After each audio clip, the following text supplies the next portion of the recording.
look for that. I'll bring that up as well. And Pete, I'm going to probably need the SMS code thing. Oh, okay, yeah. I'll post it in our private chat, I guess. Okay. I don't know why it makes me sign in every effing time. Well, you say that, and then it won't end up happening. Some strange reason. Oh, frick. Log in. Ooh-da-doo-da-doo. Control that. Okay, Pete, it should show up at any point. And then I'll be able to see chat, hopefully. Sent. Let's find out. Okay. There you go. Got you live. Let's mute that. Yep, we're live. You got adverts? Oh. There. There you go. Wow, Danker as early as always. Hey, guys. Sorry, I was trying to connect to chat. I was going to say attach to chat. That's not what I mean. Let's see. I'm here ready to go. Hello, back after 2 weeks. Yes. I'll put this here later, but for a return, can we get a hype? That would be amazing. Hello, wiping back. Welcome back. Wow. I haven't even started drinking Wiping yet. back? Yeah. Jesus. Blah, blah, blah, blah. I had swirling issues on my end. That sounds ominous and kind of confusing. Yes, I want to know more. Would you like to explain yourself, young man? And also, if chat can tell us if we are loud or not. Because I'm in the yellow. Well, I know. I'm going to run the audio thing in the background just so I'll get a test from you guys. So. And gals, sorry. Inclusive and all. Uh-huh. Alright, Kiley. Oh. Okay. We're fine. Okay. Yes. Testing 1, 2, 3. Mags. Hello. You alright? How's it going? Awesome. Thank you. That was a great test. Thank you. I meant from both. Whoop, whoop. Kylie actually did something as asked. Well, it's for once. It's because I was distracted and it actually came out wrong.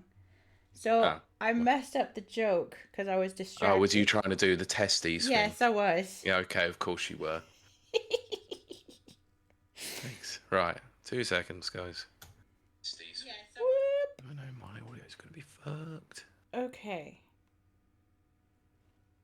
Apparently I'm a mod in Rapid Reviews. I didn't even know that. Well, let's see how much trouble in this bubble I can cause. Chat, how are you doing? Let me know. Because dead air is not great for anyone. Piece of dead air, sorry. Uh-huh. So I was doing the audio thing in the background. My sound goes dead quiet. Sorry, I need to run another test, so of course sorry, you do. guys. Testes, 1, 2, 3. There, I did the joke. How'd that go? Mags? The more tests, the merrier, said a man who was quite short of stature in the corner of a room. Good. Good. Uh-huh. Wow. So fucking low energy today. It's unreal. I should be excited to be back, but Jesus Christ. Well, I'll have enough energy for everyone. Hey, Mike Tindo, best friend of the show. Good evening. Yes. Good evening. Denker says, not bad, been getting through Horus. Thank you. Horus. Yes, I've played that before. I always get confused about that one. Is that Horus as in... Oh, yeah, there's which so many. one? Yeah. Horus, that game that was made by Paul Hellman that we had on our show. That's the guy we interviewed. That is very cool. Correct. Not Horace Goes Skiing. See, that's where I get confused. Yeah. No, I really liked Horus. Good game. Good fun game. Yeah. The Robotic Man game, yes. That one, yes. Does anybody want to redeem a glass of wine? You don't have to, but I'm just saying. Came out about a year ago. Redeem an ad break, I guess. believe we've got an ad break. It normally kicks in within the first 10 minutes of going live, doesn't it? So. Yeah, but it does seem awfully a lot. It's weird depending on how you get it set up. Some people get them straight away when they come in. Yeah. And then like another 10-minute one or 10-minute one. That can't be right. You're not gonna have 10-minute adverts. Sorry, one that comes in within 10 minutes. There might be more interesting things in those 10-minute ads than nope. Mike says you interviewed him around summer last year. That is correct. Yes, you are right. Yes, that's I right. remember because it was absolutely boiling hot in my room. Yes, and it was horrid. Thank you, Nana. Yeah. So Nana's best mic. audio test was perfectly fine. Kylie, just make sure you don't shout into the microphone next time. I make no promises, so I'll turn myself down. It just make sure that you're not too close to it. Fine. I never get Eating close to robotic anything. dicks. What? Oh. Did I get that right? Yes. Correct. That was, what was that from originally?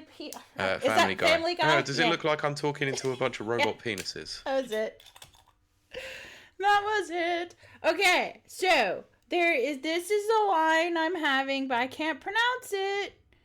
And it has 13.5% alcohol.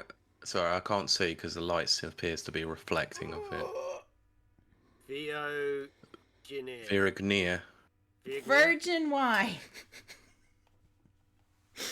That's what it is. Made by Richard Branson. Oh, God damn it. That's exactly it. Sorry, Pete. Sorry, not sorry for stealing your joke.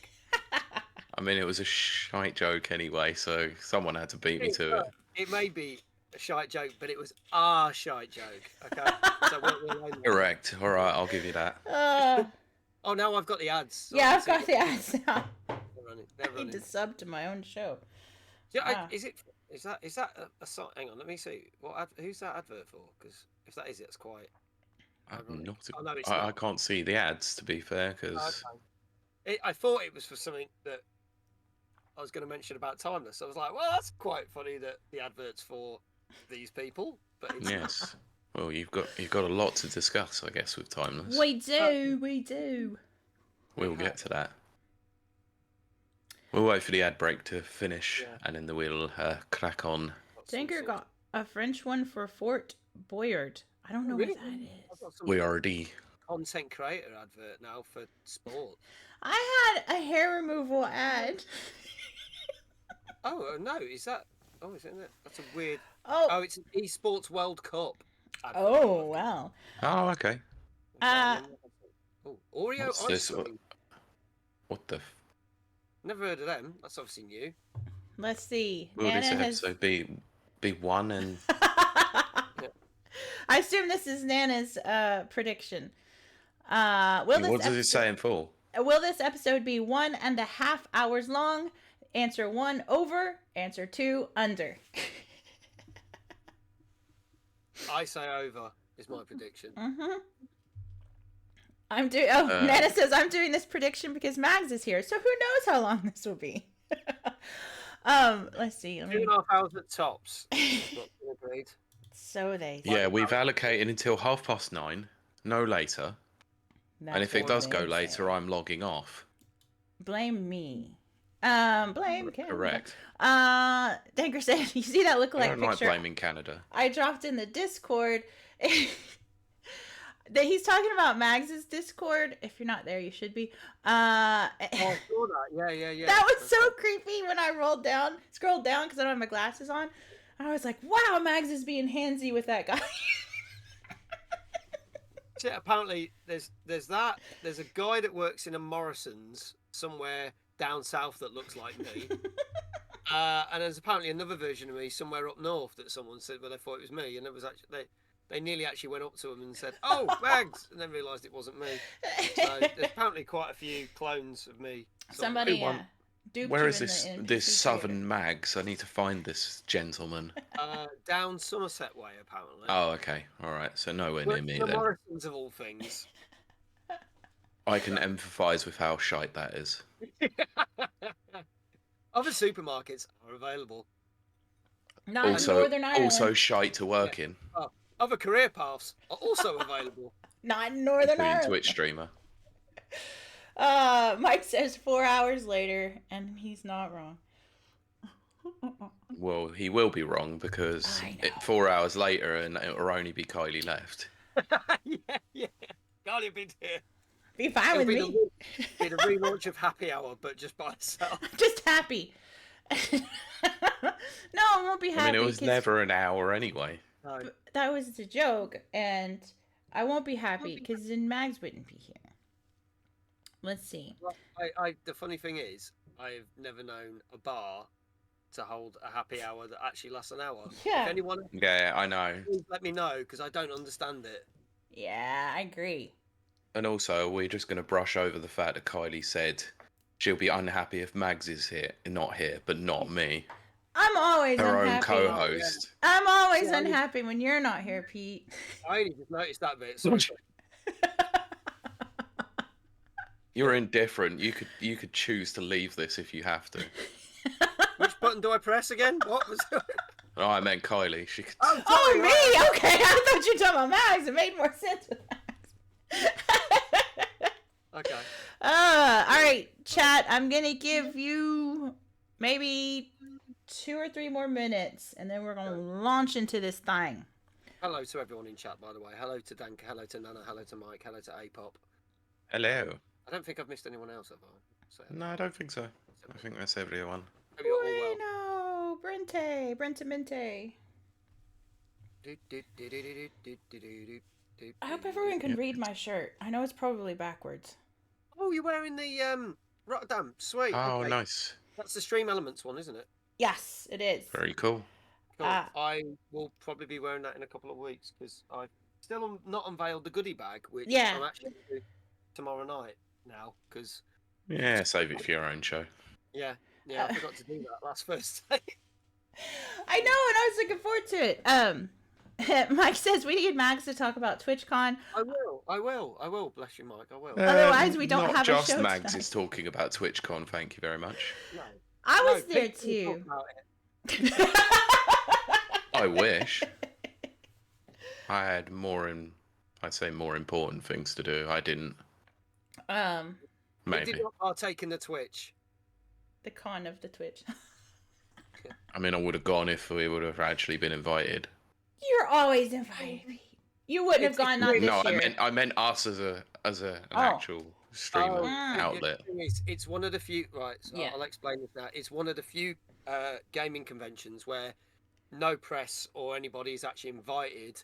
If you want to go, you have to go. Yeah, you have to pay it. If you're not involved with Twitch in whatsoever, then you're not allowed in. But if you watch stuff on Twitch or you're a Twitch content creator, then or you work for Twitch, then technically you can get a ticket. Okay. So, yeah. We'll explain that properly. Yeah, we'll talk about that for sure. Yeah, they don't ever send out free invites unless you're one of the guests on the panels, I believe. And then, maybe next year, depending on when it is. I might see if I can go. Yeah. I would have thought very similar dates because we know where it's going to be. Well, we know where the next one's going to be because that's in America in September. But then the next one for Europe. Oh, the next European one. Going to be in the same place. Oh, nice. Yeah. I've wanted to go back to Holland for the last couple of years. That too. Brent says, my parents are on the way, so I may disappear unexpectedly at some point during the stream. That is A-okay. We will be here if you do return. Oh, look at Sister Dan Game Take TV. What's Twitch? I have no idea. I was hoping you could tell me, Dan. Okay. I think Pete. Let's go. Let's fucking go. Oh, I can say fucking. That's right. We haven't started recording. Just. Luckily, I hadn't pressed the record button yet. Yeah, I would have gave you extra work. I mean, it wouldn't because I wouldn't have counted down at that point, so it's fine. There we go. Oh, and this is 203, right? Yes. Nice. Okay. Episode 203. Yeah. Cool. Right. I am recording, so let's crack on in 3, 2. Welcome to Rapid Reviews Radio Podcast, episode 203. That's 203. I am your co-host, Kiley Wilde. I'm joined by my ever-present co-host, Pete Beckett. Hello. And a very special guest who was here exactly 1 year ago. WTF, yo, what? Max. Hello. I know, it's been a year, isn't it? It's been a year, exactly. Which is someone on the show. Yes. It's amazing. It's not like you've been counting the days down or anything, has it, Kiley? No, not me, ever. Dan Game Tank TV said, that was a year ago. Yeah, 1 year ago exactly. Yes. Yeah, because it was around about this time, last year that I came up to Manchester. I was going to say. Mm-hmm. That was it. That would have been back end of May for format, wasn't it? Yes. Yeah. So technically, as we've talked many times on here, and Mike Tendo, best friend of the show, sent Pete to format. I say sent, but it was his emissary, where Pete met Mags. Yeah, so Pete met Mags way before. And then I met him a year ago. And then I went to TwitchCon with him this year. See, I brought it back around. There you go.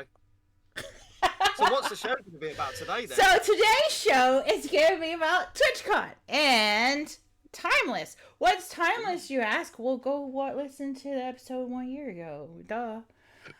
And or you can go and listen to every other episode where we've bigged it up for the last few months as well. That, and also stick around. Okay, that is adorable, Mike. That is adorable.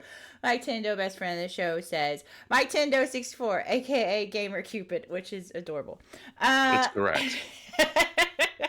Danker says, "Who's Manchester?" Well, I was trying to work that out, and now you. I was, yeah. It makes sense. I was reading it, and I was like, I don't get what he's on about. And I feel like such a dumbass for reading that and not understanding it.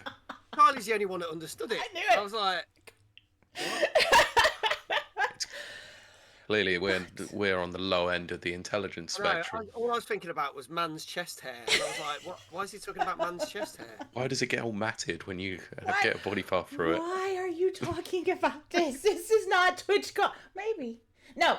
So this episode, if you have not gathered, which you should hopefully have inferred and guessed and suspected, is about... Oh, crap. I was actually going to say Timeless. It is about Timeless, but right now it's about TwitchCon. That's later. Yeah. Later. So, I'm trying to think of the best way to do this. Pete, do you want to ask us questions? Do you want us to launch into it? Do you want... Shall we do a catch-up with, what we've been playing, what we've been discussing and all that, What we've been off doing for the last 2 weeks? Look, Mags is here, and I just want to talk to Mags, okay? So, yes, Pete, you are correct. Pete, how's your week been? No. Don't go running off. Pete, how's your... No, this is now happy hour. It's been No, it's not. Sorted. I haven't drank yet. I'm not drinking, so yeah. Yeah, so it's only that. But anyway, Pete, how has your week been? Yeah, it's been alright. Been busy. See, that's why all over the place. No, it's been a manic, but because it's all personal stuff I can't really want or not really want to discuss. So it's just been a very, very busy week, and I'm absolutely exhausted. But during the last 2 weeks, actually, in terms of games played, yes, I've played one game. And that game is... This was actually very kindly won via a giveaway on Twitter. Oh, nice. Very nice. And I'm blanking on the bloody name of the game. Christ, you can tell I'm knackered. Jesus Christ. So, oh God, what? Holy Oh, Pine Hearts. Oh, Pine Hearts. I've been playing Pine Hearts. Oh, wonderful. Yeah, I won a code on Twitter, which was really cool. So thanks to the developers for sending that over. Yeah, I've played about 2 hours of it. Yeah. Got through most of the demo area that we'd obviously played at WASD, and got a little bit further than that. So I won't reveal obviously what happens afterwards for those who do want to play the game, but it's still as charming and as wonderful as it was when we played it at WASD. You'll be happy to know with the PC code. Locked 60, perfect performance, not a glitch in sight. It's been a beautiful experience, and it looks very, very nice on a decent monitor. So yeah, I've been very, very happy with it so far, and I will continue to play it and check back with you over the next few weeks. Good, very good. Mike Tindo says, I just want to know if Mag had any Kevins. I don't know what that means. But I'm not very smart. Brennan says, as for my week, I haven't played much because I was out of town for a mini vacay celebrating belated Father's Day and early birthday for myself and my dad. Very cool. Very nice. We stayed in historic Savannah eating at the oldest building. It was made out of gingerbread. It was great. Learning at a couple of museums and watching Independence Day fireworks from a riverboat cruise. Amazing. Guys, I have been in the UK so long, I forgot that it was Independence Day until I was on like Instagram or whatever. Even I knew it was Independence Day. Mags and I saw fireworks, but that will come up later. And no, I don't mean, well, no. Let's leave that alone, shall we? So in the past 2 weeks, he looks disgusted by that. Yeah, no, thanks. That makes me feel great. So in the past 2 weeks, I went out to the north for work, started ukulele. Cool. I've yet to play that. I've wanted to, which has been great. And actually started classic sport racing, which has also been fun. Very cool. Immense. Oh, Mike says Kevin Bacon Mag. Yes, we are definitely going to discuss that. Wait, did you also read apparently that I won a code over Twitter, but I didn't actually use Twitter? Oh, there it is. Wait, you won a code on Twitter? You don't even use Twitter. Oh, more on that later, by the way. The podcast Twitter. Thank you very much. And then Mike says, that's because you're more Irish than American now, Kylie. That is true. I in fact have the visa papers to prove that. Does that mean that that Mike Tendo is more Spanish than English now? Oh yeah, over there then, by that logic, Spain, España. Does that mean he's supporting Spain if it happens to win the Euros? Wait, wasn't Mike? Weren't you posting about that in the Discord? I think I saw. Yes, he was. Discord just hits like all the time. Anyway, I forgot what I was saying. Oh, anyway, Max. Yes, it's your turn. What? What have you been doing? How's your week been, stranger? What have you played? I got back from a little event called TwitchCon. Oh, really? We should talk about that at some point. Yeah, we'll have to talk about that. But yeah, I mean, to be fair, I've been so busy with other stuff trying to get things because we're only nearly 5 weeks away from Timeless now, so it's a bit crazy. I've not really had a lot of time to play anything, so we'll talk about the games we did get to play at TwitchCon. But the only thing I really have played, which stems off the stream I did last Thursday, was this Luigi's Mansion 2 HD. Whoop whoop. Okay, I want to hear more. How have you been finding it? I absolutely adore it. So I streamed it on Thursday. My copy turned up while I was at TwitchCon because obviously it came out a week after Friday. Yeah. So I streamed it the Thursday after. We'd already talked about it on the talk show on the Tuesday, and it got a really good score. So I was really looking forward to it. And I was at another gaming event yesterday, so I haven't. For my sins, I've already been to another gaming event since TwitchCon. So I only got to play this for about an hour last night. But then I've probably put about 2-3 hours in this afternoon. And it's great. Now, coming from someone that's never played the original, I didn't know what to expect. But I know obviously a lot about the Luigi's Mansion games. But it's fantastic. It's a great little puzzle game. It's very funny where it needs to be. I just like all the little mannerisms and things about it. It's just very well done, and they've not tried to do anything major with it. Obviously, they've upscaled it, they made it look better. They've not really changed anything with it. So if anyone, I think this is what we talked about on Tuesday, is the fact that for people like me who've never played it, this is going to be like way up there, like on the scoring system. Mm-hmm. But I think people who've played the original might play it hoping there's going to be new hidden stuff and that, and I'll be like, oh, it's not. It's just a makeover. So I hear that some people have been a little bit disappointed, but not in a disappointed in like a bad way. Just like, oh, this was a 9.5 out of 10 game for me when it first came out, and now it's like, oh yeah, it's an 8 out of 10 game for me. Whereas I'm like, yeah, this is great. It's just it's great fun to play. It's an absolute joy, and it makes sense. Runs beautifully. I mean, I guess if you've already played the original game, like this is a little bit of a reskin. It's just and it's only been out.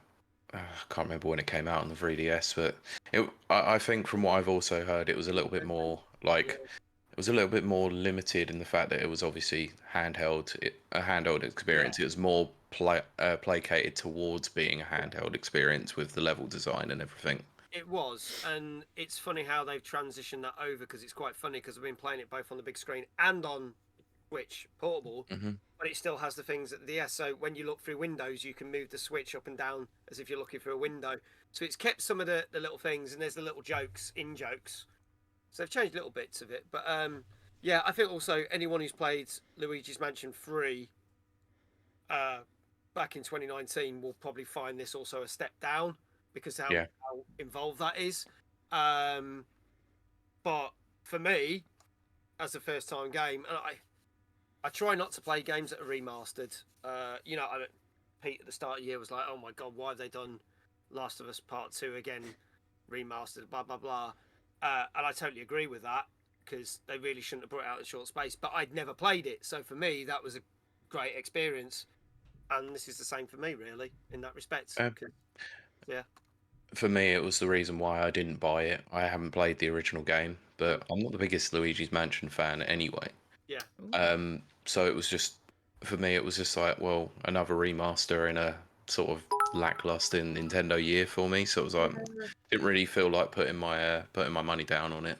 It's a funny one because most of the game, it seems to be very half and half this year with Nintendo. Especially is the fact that I've probably streamed more Nintendo games this year than I've ever previously had. Yeah. But ironically, half of them have been remakes, and half of them have been brand new games. And it's going to be, I think that's going to continue this year for the rest of the year. I think it sort of makes sense with the Paper Mario remake to some degree because they did retool all the music, they did all of that. I don't agree that it should have been remade or remastered, but it is a slightly older game on a system that is not as accessible.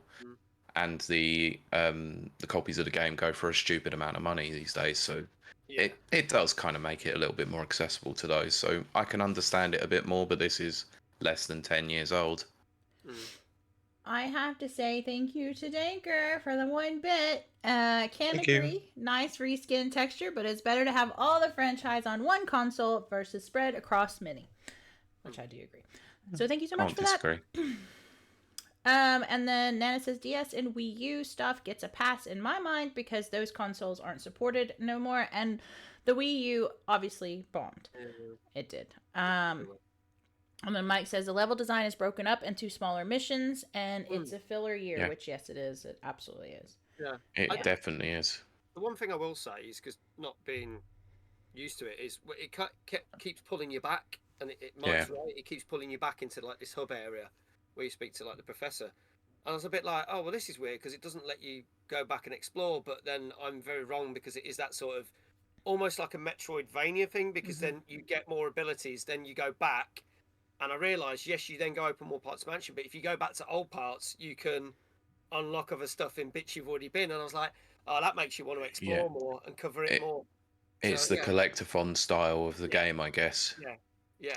I mean, I'm going to sound like a massive hypocrite anyway when it turns out that we talk about Marvel vs. Capcom's re-release that's coming at some point, and me going to buy them several times.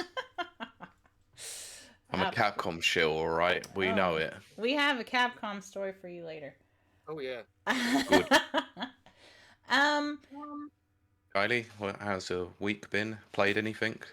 I have played something. Do I talk about it now or at the end of the show? I'll go more into it at the end of the show. But I went ahead and grabbed Hitman World of Assassination, because there's a new. God, What, Pete? we're gonna have to name the show this, aren't we? Assassination, yes. Yeah. Although I'm pretty sure we have that on Assassin's Creed. We did, yeah, actually. But there is a new hit out on one Conor McGregor. But I will talk Doesn't more. want to kill Conor McGregor in Minecraft. Okay, well, we'll talk more about that at the end of the show because there's a reason why. Mike says you wanted to kill McGregor, didn't you? Danker says love the Assassination. Yeah, that has to be the title. Anyway, swiftly, not so swiftly, moving on.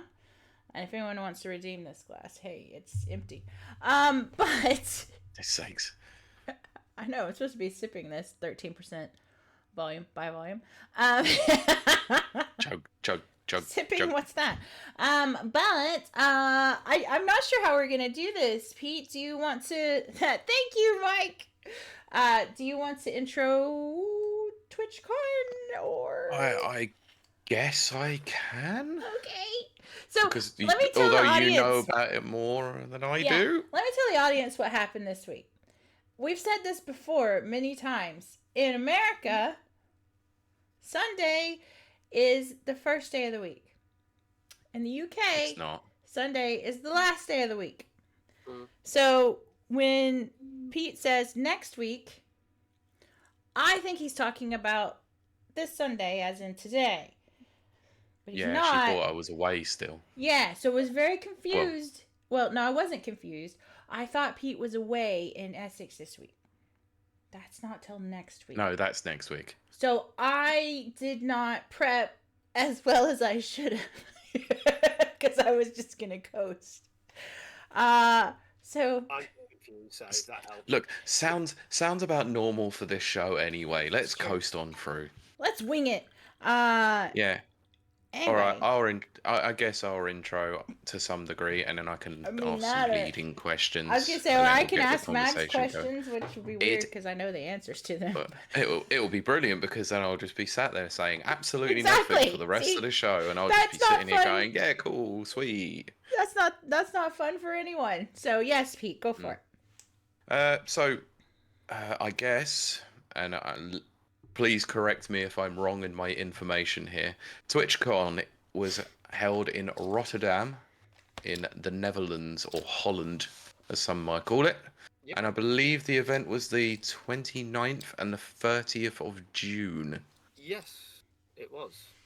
So it was a 2-day spectacular, let's say, where those content creators and Twitch watchers, mods, and personnel all rub shoulders and mingle together to some degree.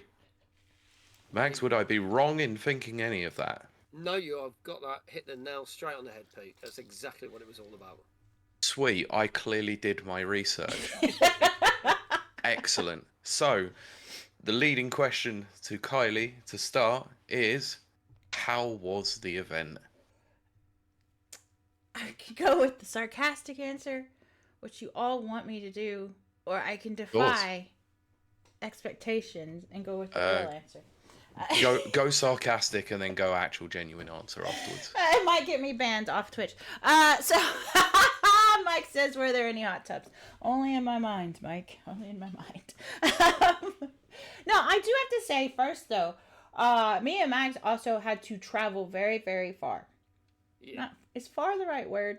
A lot. Okay. It was a lot. Let me ask then, what was your travel arrangements to get there? Obviously, you probably flew, but... I flew from Ireland into Gatwick and then waited on Max, who had to take like 6-7 different trains. Felt like it anyway. You didn't once call me. No, no. What's funny though, Pete? That's funny because I was at Gatwick and I was telling Max the whole time, I'm gonna get lost. You're gonna have to find me. Pete, you were on speed dial in my mind. I was like, okay, if I can't do this, I'm calling Pete immediately to try to figure out where the heck I am. Because It's like an expert at Gatwick for some reason. yeah, that's exactly. I wonder why. Pete is the Gatwick expert. So I had to stay there for 3 hours. Yeah, Danker, more on that for sure. Yeah, Mags, just to preface this, Gatwick is about 30 minutes down that way from me. Okay, that makes sense. Yeah. Yeah, so I had a 3 hour, I guess you could call it a layover. I don't know. But then Mags, who can let you know, he had a lot more traveling to do. I left at 10 o'clock in the morning from here to get a train into Birmingham, which then from Birmingham to Euston, to then a tube from Euston to Victoria for another train from Victoria to Gatwick. East. Wow, I'm surprised there was a train that went direct to Gatwick from Victoria. It does, but that's surprising. And that got me there for 1:15 in the afternoon. So that was about a good 4 hours, 15 minutes just to get there on trains. Yeah. Good God. So it was a lot more. It was coming back, actually. But yeah, so and then obviously we flew out and landed in Amsterdam, which ironically was the easiest bit, was flying out, because that was the shortest bit. It was a 45-minute flight. 30 minutes though to get through security, which was just dragged on. But then quite easily got a train from the airport to Rotterdam, which again would have been easy, but there was delays because apparently some engineering work, because we were about to get a train and then all these guys in helmets appeared. And then the police turned up, and then we were like, what's going on? But then the man announcement said, oh, all trains have stopped for 20 minutes because they're doing some engineering work. Mm-hmm. And they did it, and then all the trains went off again. So we had to hang around for 20 minutes, not really knowing what was going on. But then, I mean, what time did we get the Rotterdam? I can't even think what time. Was it about 7 o'clock?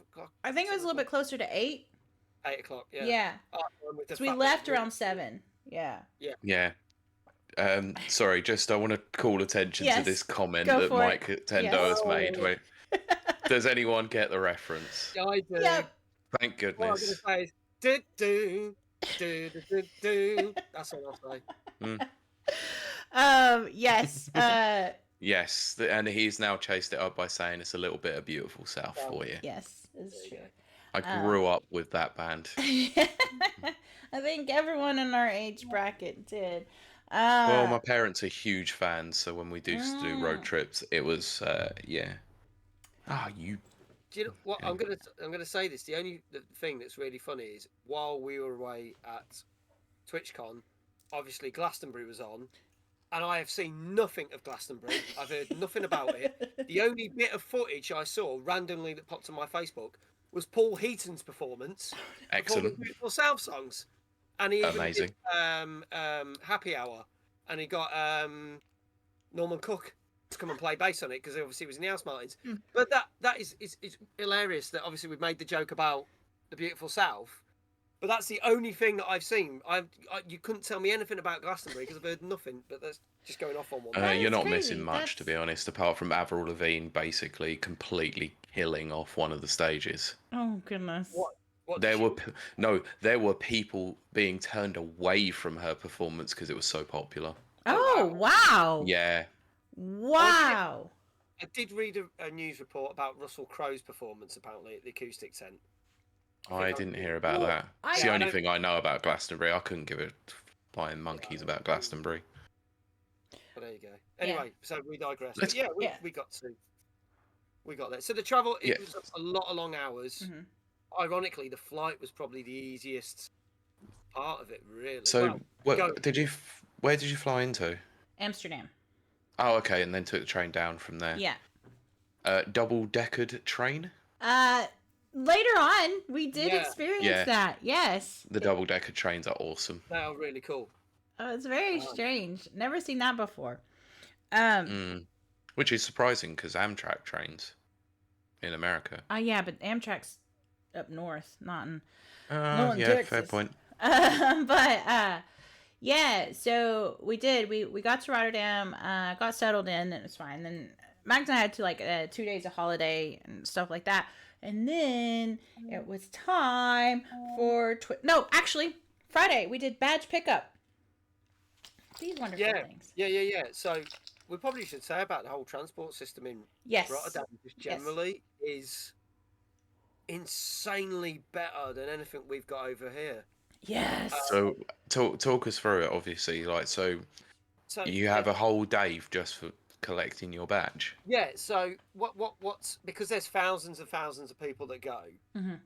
Only 2 days, which to me seems short for a convention of that size, especially with the amount of stuff that they cram in, which we'll talk about in a minute. Yeah. So they basically dedicate a day where you just go pick up your badges, so that then you can walk straight in on the Saturday without having to queue. Amazing. I think it's really cool. It was a very good idea. And we hopped on a bus, which literally took 20-25 minutes, which was like the equivalent of paying £2. And it took us literally across the road from the Ahoy Centre, which is where it was being held. And there were some quite strict rules about it. No one was allowed any form of backpacks. If you turned up with a backpack, you had to put it in a locker place that you would collect. But that's really unusual. Yeah, no form of bags, anything. If you got recording equipment, you got to hold it. So there's that. Small little mini backpacks and stuff were allowed, and also certain guests got certain presents you could put stuff in. So I got this little bag that I could chuck my phone and stuff in, which was fine. Okay. The other thing that riled a few people up is the fact they stated that no bottles of drink were allowed, full stop, no water, no nothing. Yet they kept advertising, stay hydrated. And a lot of people took to Twitter to criticise them and state, how can we stay hydrated when you won't even let us in water? What it turned out was it was the big bottles of water they weren't allowing in. You stand water were fine because we walks in with some. I think it was just the fact that it was the giant bottles. They said to a few people, no, you've got to get rid of them. What about if you had a bottle like this? Are you able to take them in? I don't think those were allowed in. I don't think those were allowed either. I think it was only your little. Was it 250? So the plastic or 500? bottles. Yeah, just the little ones. Yeah, the 500ml ones probably. Yeah. So when you get there, even though that's 500 mils. I know. And it's funny because they even stated if you buy the Twitch bottles, and take it out and come back in, they won't let you in with that bottle that you bought. So they did make you aware that certain merch you would buy, you wouldn't be able to get back in. That is a little bit ridiculous, actually. Yeah. So security in that respect was probably a little bit over the top, but for an event and for an event this size and the amount of people trawling through, I was very kind of taken that, do you know what? They seem to know what they're doing. They know how they want to do it. And it was so well run. It was like a well-oiled machine. Yeah. Soon as you walked across the road to the centre, there's people holding signs like, ask me anything. If you were like, where do I go? Boom. And it was a mix of Dutch and American people basically guiding. And then they basically put you in queues. And security saw if you had the bag. They said, look, you got to go put your bag in the thing. But they let you back in your place. Yes, which was so good. You didn't go back in the queue. They were like, we'll wait here. You go put your bag away. You come back and get your space, and then we'll move on to the next person. That's pretty decent, actually. It seems very efficient. Yeah, and for every well, for every I was gonna say that like me and Max being in line, and other people in front of us or whatever, it didn't bother us that they could leave, go drop their bag off, and come back to their place. Right. It was fine. Yeah, like that should have happened. That was correct. That's how it should have gone, and it went. And nobody had like hurt feelings or anger or anything like that. So what you're saying is the Dutch have now perfected queuing systems better than the English. It was a pretty good queuing The English system. have never perfected queuing systems, let's face it. No, we just love a queue. We just love a queue and then love to moan about it. But yeah. Well, Mike says, so TwitchCon was better than EGX. Well, I don't know what EGX is. I've never heard of it. Sorry. I've been told I suffered from so much trauma from an event I went to back end of last year that I can't remember it. So I don't know what. Sorry, what event is that? Is that European Gamma? Yeah. Excitement. I get it confused because I thought it was MCM Comic Con this year. Ouch. Anyway. Sick Shots burn. fired. So, we were entertained. So, woo! What was funny is, obviously, you're in a queue, and you can't. We thought we were going to be there for hours because we were like, let's get there when it opens because it's open for 8 hours to get your passes on the Friday. So you're thinking, right, you want to get there early because there's going to be huge queues. Not at any real point was there any huge queues because it was so well organised. They kept people moving. And the fact that they had DJs entertaining you, doing 2-hour sets, who were great. And the girl that we saw DJing when we were there, also the girl that started the opening ceremony. Mm-hmm. Which was good. Hello, Jessie. Hello, Jessie. Don't distract him, but then puts a comment about distracting. I'm joking, Jessie. No, it's fine.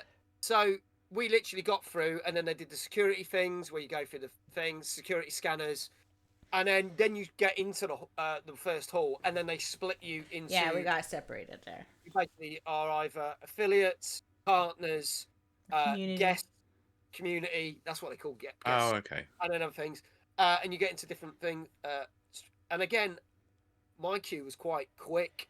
And then you went and you got some merch. Well, I got some merch because I'm an affiliate. Partners got more stuff. And also Partners, there was a partner lounge where you could have free breakfast and God knows what else because I've seen the pictures. All right, some. Which is, all right, yeah. I got this. I got a little goodie bag, which is cool. A little purple goodie bag. And nice.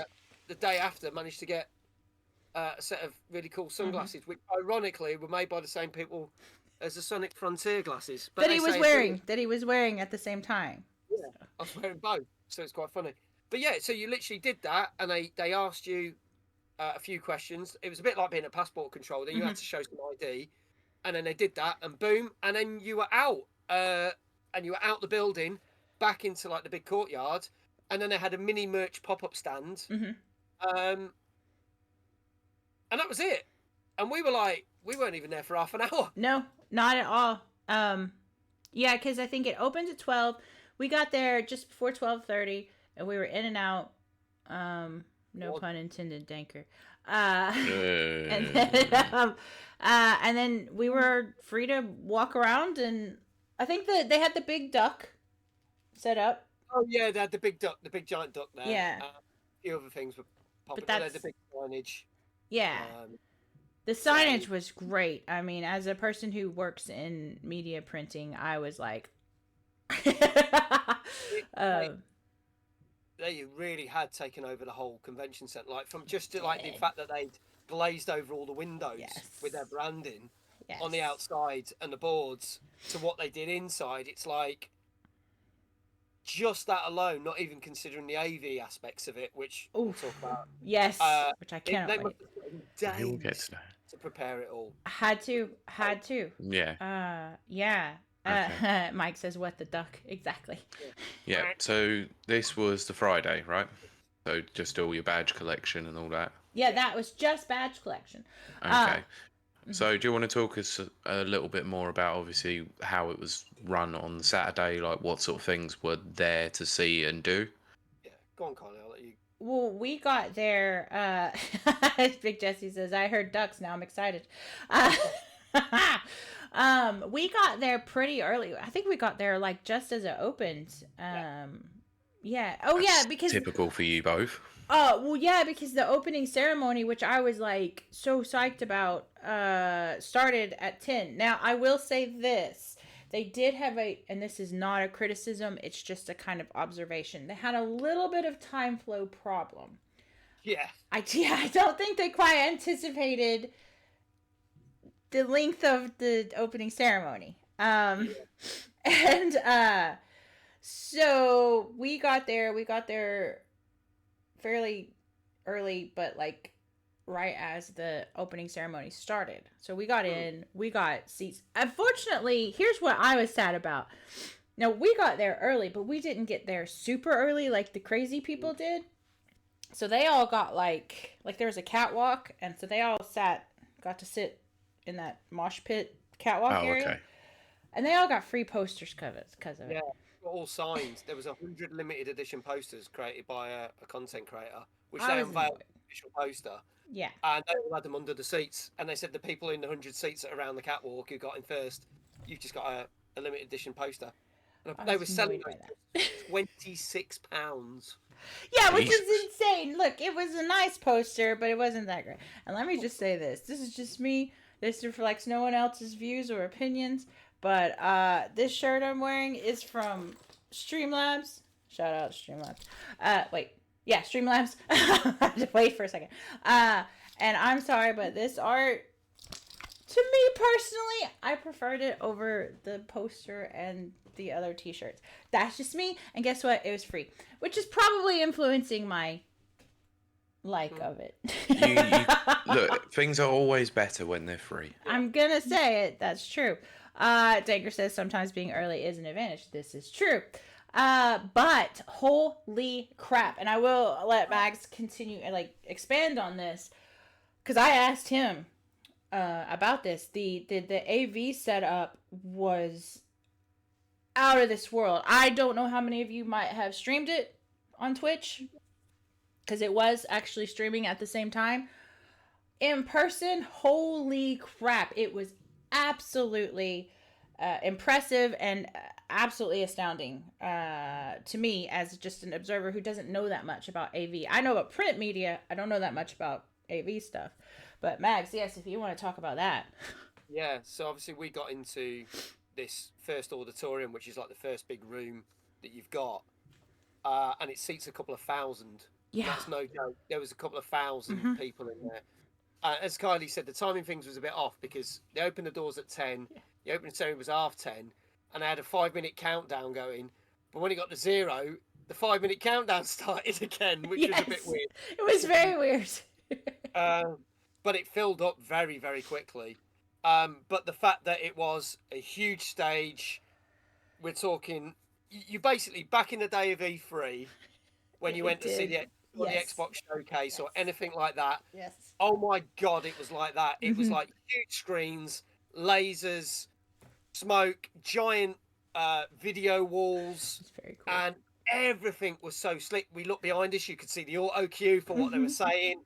And I couldn't fault the production. It looked astounding. That's the sort of production that would take, again, a couple of days to put together. And everything was just, okay, the timing was a little bit off. And again, that leads to something else that we Yes. but that was only kind of the one real fault. And it wasn't a major fault. But it was just so well done, how it was done, like, blah, blah, blah, please bring out.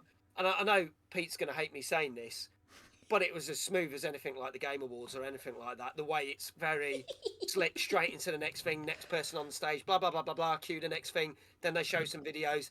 Next person's on stage, ready to talk. Boom. Hang on.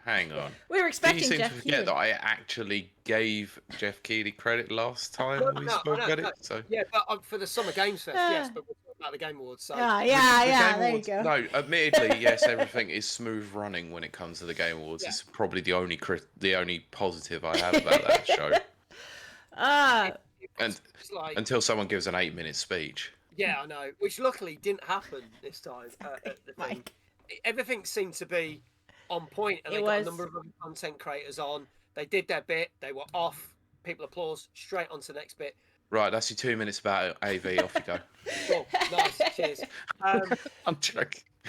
But the only thing we said is because that ran late, we had other Exactly. seminars that we wanted to go to. So we left. And it was like, we need to leave, otherwise we're going to miss this.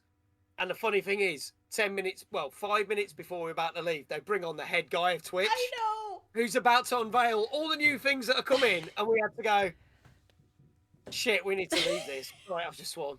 Damn. No, you're fine. You get one. Everyone gets one. Yeah, and I was like, oh, we'll have to miss this. But luckily, throughout the other seminars, they kind of leaned into that and said, this is what's been announced and this is what's been announced. Okay, right. Well, I now need to ask a question because you brought it up. What are some of the new features that are coming to Twitch in the future? Okay, so one of them I already kind of got a sneak peek the week before we went to TwitchCon, which is the new power-ups feature. Which is Danker has used. Danker's used and a number of other people have used. Yeah. They've basically rolled out as a test thing a new set of channel points, which every Twitch streamer has. They can't be turned off. But instead of people using channel points, they use bits and money to redeem them. So it's another way for you to make money. I mean, mine.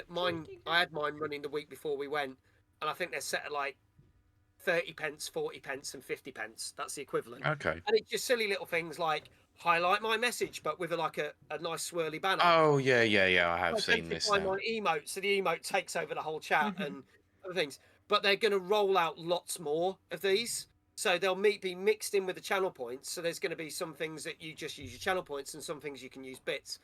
And they want to roll it out because they're saying, well, not everyone wants to spend 1,000 bits. Not everyone wants to spend on a sub. But if people want to donate 20 pence here, 30 pence here, it's a good little way for content creators to still earn money. Yeah, it does make sense, I guess. So I thought that was cool. They leaned really heavily into the new Twitch app. Mm-hmm. That was the big thing. And they're massively changing how the Twitch app is on mobile phone, which rolls out at the end of August. Mm-hmm. So what's changing with the app then? So at the moment, the app works like a desktop thing. You get recommended people, and most of the people that are recommended are done by your choice of sort of games and stuff that you do, or you get some of the biggest streamers on the front page, right? They want to make it so that whether you've got a person that streams and has one viewer, or a person that's has been streaming for 10 years and has 1 million viewers, that you're at equal footing. So now, with the app, based on the information you give the app, you go in, and it's almost like a dating app, as silly as this sounds, because you will turn it on, and there'll be a random streamer that you have never seen before, and you can choose to watch them for 30 seconds or not. And if you click on it, you can go into their stream and watch, but it doesn't give you any other recommended content. Okay. If you don't like it, you swipe right and get rid of him, and it brings up another random one that fits in with your criteria. So it's almost like a dating app swipe. Oh, so it's Tinder for streamers, basically. Tinder for streamers. But it means that rather than going, here's all the recommended people at the top end that have got the most viewers, and then all that the Twitch have paid multi-million-pound contracts to. Now it's going, we're suiting it to your needs. So we might introduce you to someone who's a small streamer, but you might love them. And I was like, that's really cool. That's actually a better system, to be honest, because it works better within the algorithm that way, based on what you want to watch. Yeah. But carry on, Cardi. I did ask in one of the panels. That does that work if you're not an affiliate? And they said not quite. You have to be an affiliate. Yeah. So So you might be a small streamer and not hit affiliate yet, and you're not going to be recommended within this system. Sadly. No. But I get why they do that. It's motivation. It's more of and it's a verified account technically at that respect as well. A lot of people that set up accounts and then get to a point and then just dump it and then don't bother doing anything with it. That's me. So as Kiley says, it's a good way to say, look, here's a little bonus, because if you do this, you could potentially be recognised. Now, the desktop's not changing. The desktop's staying as it is, which in some ways is a good thing, because with my involvement with these other Twitch events that I'm doing, I'm glad they didn't change it, because it would scupper the whole point of us doing these things on the front page of Twitch.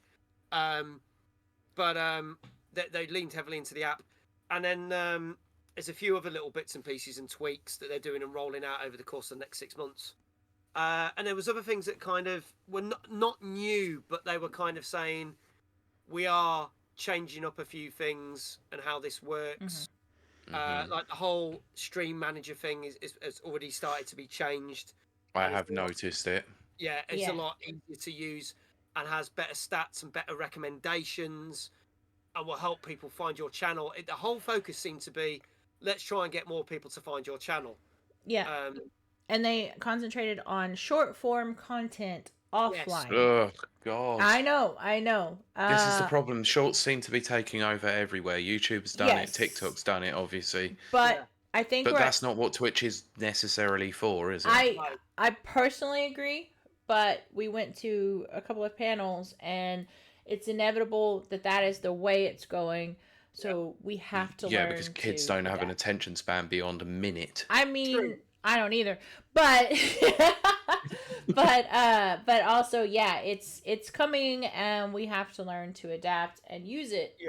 Which is what we learned. I mean, this is the thing, right? So they basically took a leaf out of Insta, right? They basically admitted that. Yeah, They basically they did. said when you've got the app, all content creators, so including yourselves, Pete and Kylie, you could actually put a story up that says Rapid Reviews is going live at 7 p.m. tonight, like you would do on Instagram. Yeah. And you're now going to be able to do that on the Twitch app. So it's another way for me to advertise and other streamers to advertise. So I would use that because I'd be like, boom. Can't Which is disagree with exactly what Dankers actually just said in chat. So it's almost like it's not like a YouTube short. Let's get that very clear. It is a short, sharp, 30-second thing that you can either do to either entice people to your channel by using a clip, so almost like a TikTok style thing, or an Instagram thing saying, "Hey, I'm on at such and such tonight. Check this out." Sure. I quite like that. I'm not going to lie. I think that you say it's attention span, but again, it's something that people might see. And they said they did this is the fact that, again, people are not going to sit there for 30 minutes and make a judgment on stuff. People are going to be like, "Oh, this is snappy. I'll go have a look at this now." Yeah, I agree. I do have one question though, because I think this is one of the things that Twitch does need to address with the fact that there are rival platforms out there. Yeah. Did they talk about monetization splits and revenue changes? They did! And Mags can talk about the Twitch Plus program. Okay. So this is something that they had already started to roll out well before Christmas. I think it was October, but has not been massively publicised. And I'll be honest, I did look at it and then I forgot about it. And they hammered the fact that, when you become a partner, you can normally negotiate your rate or get a better rate than the 50-50. But they feel that there's been a number of content creators that have made partner is not important to them, or the fact that they have never really wanted to hit partner, or they're just under that threshold, so they're not going to make partner, but they're happy doing what they're doing. So they've said they've basically come up with the Plus program, which states that if you can get a certain amount of subs over the course of a month and maintain that over 3 months, the share goes in the streamer's favour. So they've come up with this point system. As I say, this isn't new news, but they were basically reiterating it because they kind of launched it and everyone just kind of went, "Oh, okay." Yeah, but for someone who's not really paid attention to that sort of thing, it's nice to actually know that they have discussed it. Because look, let's be honest, there are other platforms out there like let's mention them, Kick and Rumble, that are obviously doing a better revenue split. So to try and entice people in, they need to do something to try and make sure that there is a better share for the content creators. I have two options open to me as not being a partner. And that is, I can get 100 subs, set a goal for 100 subs and get that for the next 3 months and get that. And if I do that and maintain that, I will then get a 60-40 split. That's a bit better, at least. Okay. If I go to a higher level and I can get up to something like 300 subs, they will give me a 70-30 split. So essentially what they've now done by introducing the subsystem is they've taken the revenue split down to what it was pretty much before they changed that. Yeah, it's all done on a point system. So so basically if you get a one sub, standard sub, tier 1 sub, it's 1 point. So you'd need 100 of those subs to get that, right? Sure. If you've got tier 2 subs, you'd only need 50 because it's 2 points. But if you get tier 3 subs are worth 6 points. So forgive my maths, but if you that's triple the amount that you would for a tier 2. You don't need as many. So you could actually get a load of tier 3 subs and actually be getting the 60-40 split a lot quicker. So they've done it in that way, but I've based it on the fact that most of and they acknowledged this. They went, most people do tier 1 subs. They know that. And they said that. So they said your best point is saying that you're going to get 1 point per thing. You need 100 subs to get this thing. Sure. So that's what I'm gearing for now. Okay. I quite like that. I thought it was perfectly cool. It works a little bit better. So my next question is going to be about, did they happen to discuss in any of the panels or through Twitch partners, of course, about dual streaming or multi-streaming on other platforms. I don't remember them talking about that at all. Max, There was probably seminars that discussed it, but it was not any of the ones that we're in. Bear in mind that I'm going to state this: there was probably more than 50 seminars a day running. Yeah. Sure. I mean, you're not to be expected that you're not going to catch every single last one of them. So not in any. We attended the opening ceremony, 2 other seminars, and a open discussion, which I thought was quite good. An open table discussion, which was all to do with branding, and they had people that dealt with branding. That was so okay. Which was cool. And then the next day, we attended. Obviously, we attended a networking thing because there was networking things. Plus, there was obviously stages with other entertainment on and competitions and stuff. So there was so much stuff on; it was ridiculous. But then we also attended another 2 seminars on the Sunday. But also another thing that was run by a friend of mine. Yes, which was great. That was again sort of another. I won't say an open table discussion like the thing run by Twitch, but that was run by a lot of content creators, where you say what is the best practices and do we agree with this or do we not? And they ran around with mics and questions and threw it out to the panel. Yeah. I thought that was a great idea because it was a great idea to get your opinions on it, because some people agreed with the stuff, saying, "Oh yeah, is it okay to mention your stream in someone else's stream?" Yeah. And they're going, "Well, yes, if you do it like this, but no, if you're doing it like that." And it's funny how it polarized opinions, but you kind of got better opinions from people. And it brought up Sorry, can you give me an example about that? Because I'm not sure what people might mean by that. I actually had to ask Mags several etiquette questions after this. He had to give me a lesson on streaming etiquette, yes. Yeah. So basically, they put the question as like, is it okay to self-promote in someone else's stream? And of course, most of the audience went, no, you don't do that. Now, if anyone doesn't know what self-promoting is, say I've never seen Rapid Reviews before, and I tune in and go, hi, how's it going? I stream, by the way. I'm on at 9 o'clock tonight. Do you want to come on? Yeah, okay, I get you. Yeah. That is not on. It's a big no-no. It's a big no-no. However, if the content creator says to you, oh, how are you doing, such and such, what you been up to? And you might go, oh, I was streaming earlier. And they might go, what were you streaming? Right. So they said, by the streamer's gone. Because also, it's the fact that then, if you build up, as they say, there's a natural process here. And see it in a lot of streams where once you get to know people, and just like, for example, your channel, right? So whenever you guys pop in. Well, actually, hang on. Let's just say, from your stream's perspective, you have a lot of content creators that come in. Yeah. So I have a lot of content creators come in. If there's someone that we had someone recently literally just come in and tried to promote their channel. Yes. I think when I was doing Still Awakes the Deep, they went, oh yeah, I played this game. It's great. It's really easy. Oh, by the way, I did it on my stream. Boom, they were banned. Get out of town. However, you guys and numerous other people in chat, right, that you get to know in the community over time, I will immediately go, when's your next stream? Yep. Promote it. I'll say to Jesse, oh, when's your next Newton Nuggets? Now, I know that's not a Twitch stream, but I'll go blah, blah, blah. Yeah. And we shout them out. So it's the point of what's the difference between when it's bad self-promoting to the point where you've cemented yourself in that community. Yeah. That it's okay for that streamer to then shout you out without you going, oh, look at me. I'm on in half an hour and all that sort of thing. It's basically trying to pull viewers away from your viewership, essentially, to do that. And tangentially related to that, also included, this was a completely new concept to me, and I had to get Mags to explain it to me. I even wrote in my notes, getting Mags to explain.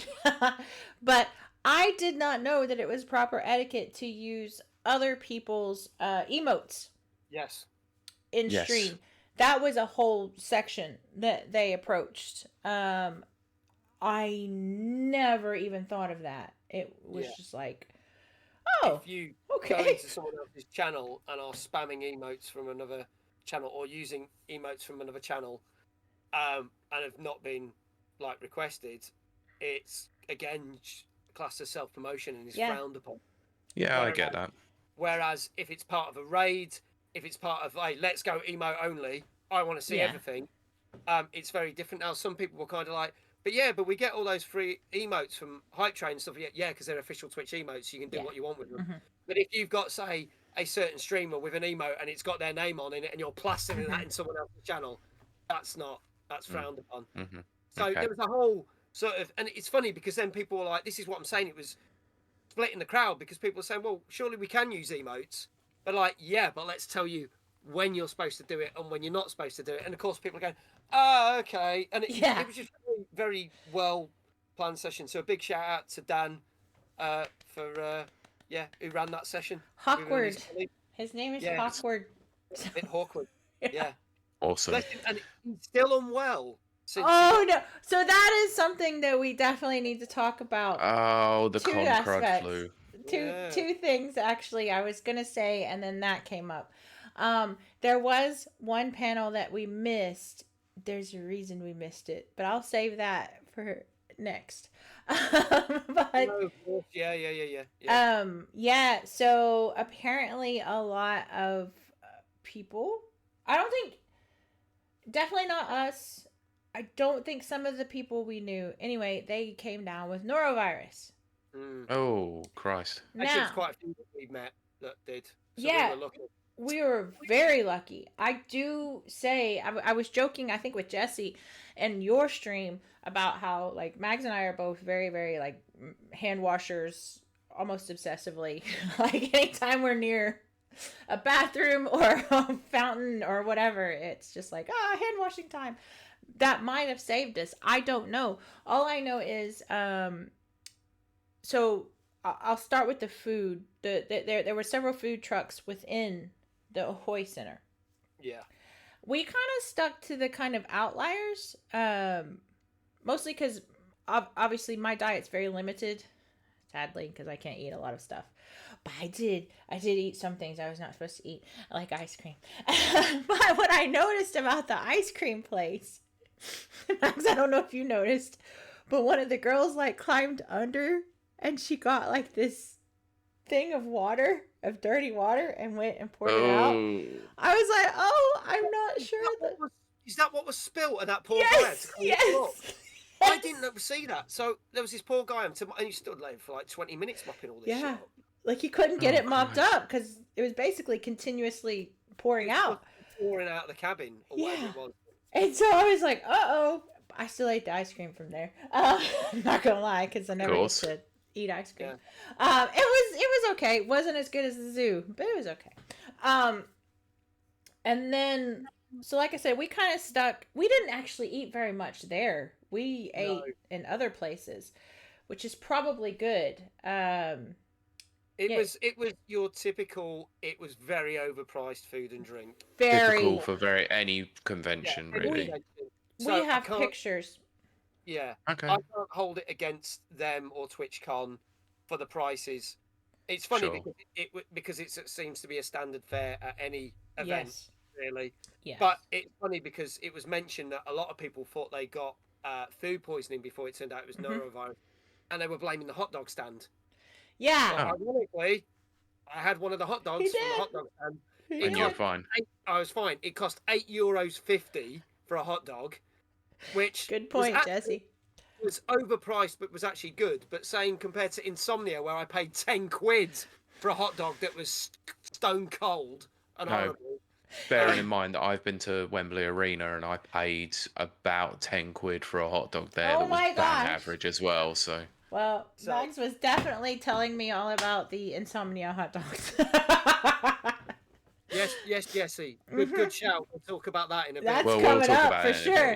Because I want to start wrapping. I want to start wrapping the TwitchCon stuff up soon. So we've obviously got time to talk about that. Okay. Well, so what I was saying about the food is we didn't actually eat much there. We actually ate in the mall mostly, which was next door. Maybe that saved us. I don't know, because we still shook lots of hands. Yeah, and Dan being one of them. And yes, exactly. And I hugged him about two. Yes, in fact, he was the person I saw the most the whole weekend. Yeah. Yes, he was. We kept bumping into him every 15 minutes. We even bumped into him at an outside eatery.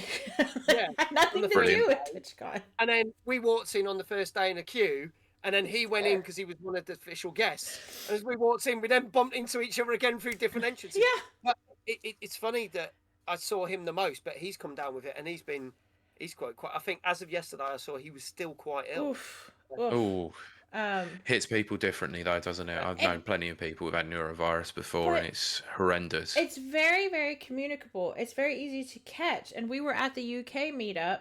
Yeah. Again, I mean, got it that we saw. Yeah.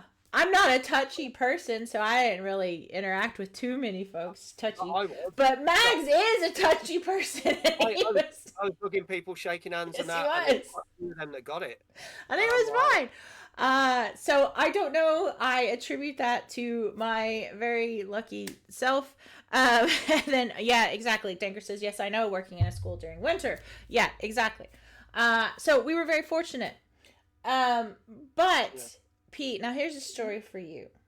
It also shows a little bit how silly I am, and also how lucky I am. Oh, also to add on as well, how good the people are there. Yes, which is ultimately the whole point of what I'm about to talk about.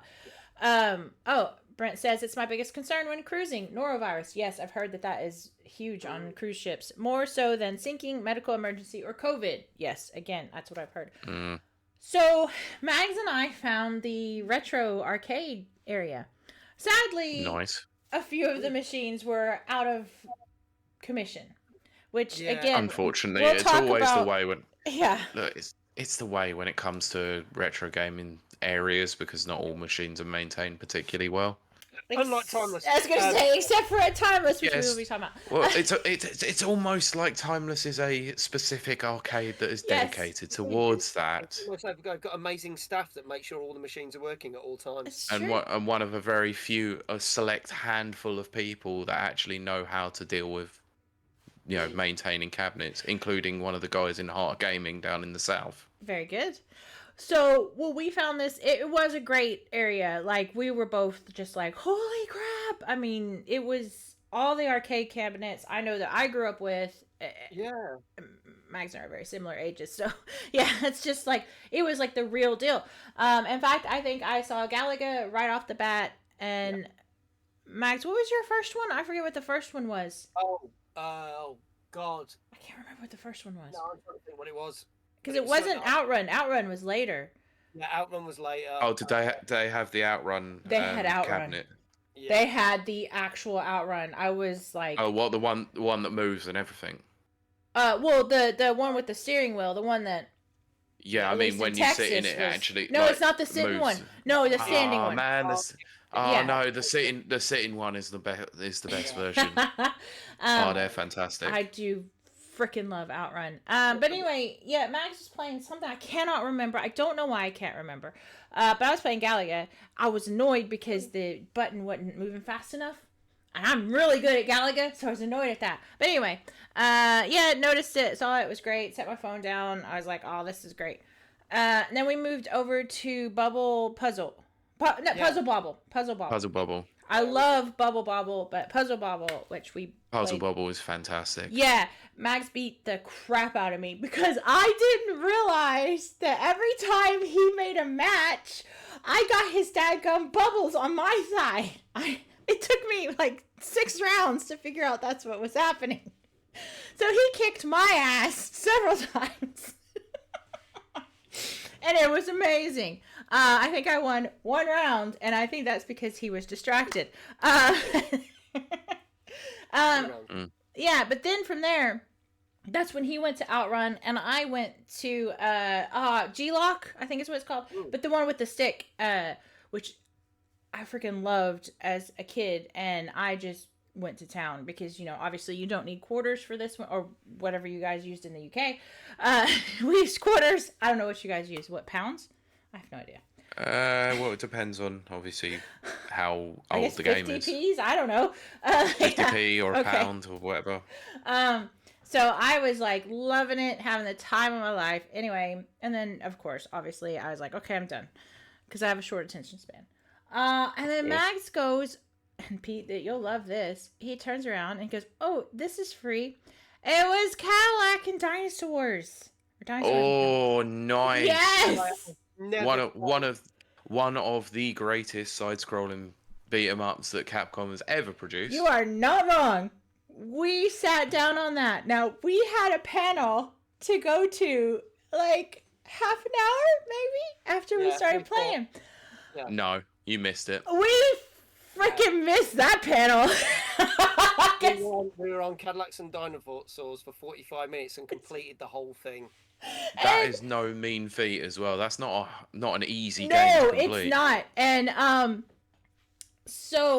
but here's the thing. Here's the kicker of all of this. We were on maybe next to the last level. We were really like freaking kicking butt. It was like we were so like and then a thought popped in my head because I have ADHD and I went, "Oh, where's my phone?" The phone that I had left on the Gallagher cabinet, by the way. Oh my goodness. Yeah, not a joke. I was like, "My phone!" And Max is like, he's like, beating people up and stuff. And I was like, "Okay, keep playing. I'll be right back." Yeah, she wouldn't let me stop playing the game because I said we should need to go. You find the phone. She's like, "No, keep playing. We're gonna finish." No, this keep playing. we're gonna finish the game. We're seeing end credit. Yeah. Yes, exactly, Pete. So I got up. I ran around to Gallagher. It was not there. I was like, freaking heck. I felt on the top, looked up. I was like, oh my gosh, oh my gosh, oh my gosh. And then I was like, I need to finish Cadillacs. I was like, the phone can wait. I need to finish this game. And so I ran back over to Max and I was like, let's finish the game. I was like, and he's like, are you sure? I was like, yes. This is more important right now. That's all I can think about. So we played another probably 20, 25 minutes. And we beat the game. Nice. And we sat. And did you find your phone? Wait, well, we sat through the credits. Now, Pete, before we continue with this story, as you know Capcom games very well. Well enough, I guess. Well, what we found was it ended on a cliffhanger. Yes. Is there a Dinosaurs and Cadillacs and Dinosaurs Part 2? I don't believe so, but it might be one of those. It might be one of those things actually, like Ghosts and Goblins, where it's like, play this again, and you get slightly harder playthrough to then get the true ending. Yeah. It could be like that. Okay. It could be. So we sat through, watched the credits and everything. Thank you, Danker. Danker's gonna check. Yeah, thank you. Thank you so much. And that's when I finally said, okay, holy crap, I need to find my phone. So I got Max to ring it a couple of times. It wasn't ringing. It wasn't answering. I had the freaking ringer turned off anyway because we were in panels. I mean, that's normal for you anyway. I mean, yeah. poor Max got to see that outside of him, that's it. Nobody talks to me. That's it. So I had the ringer turned off.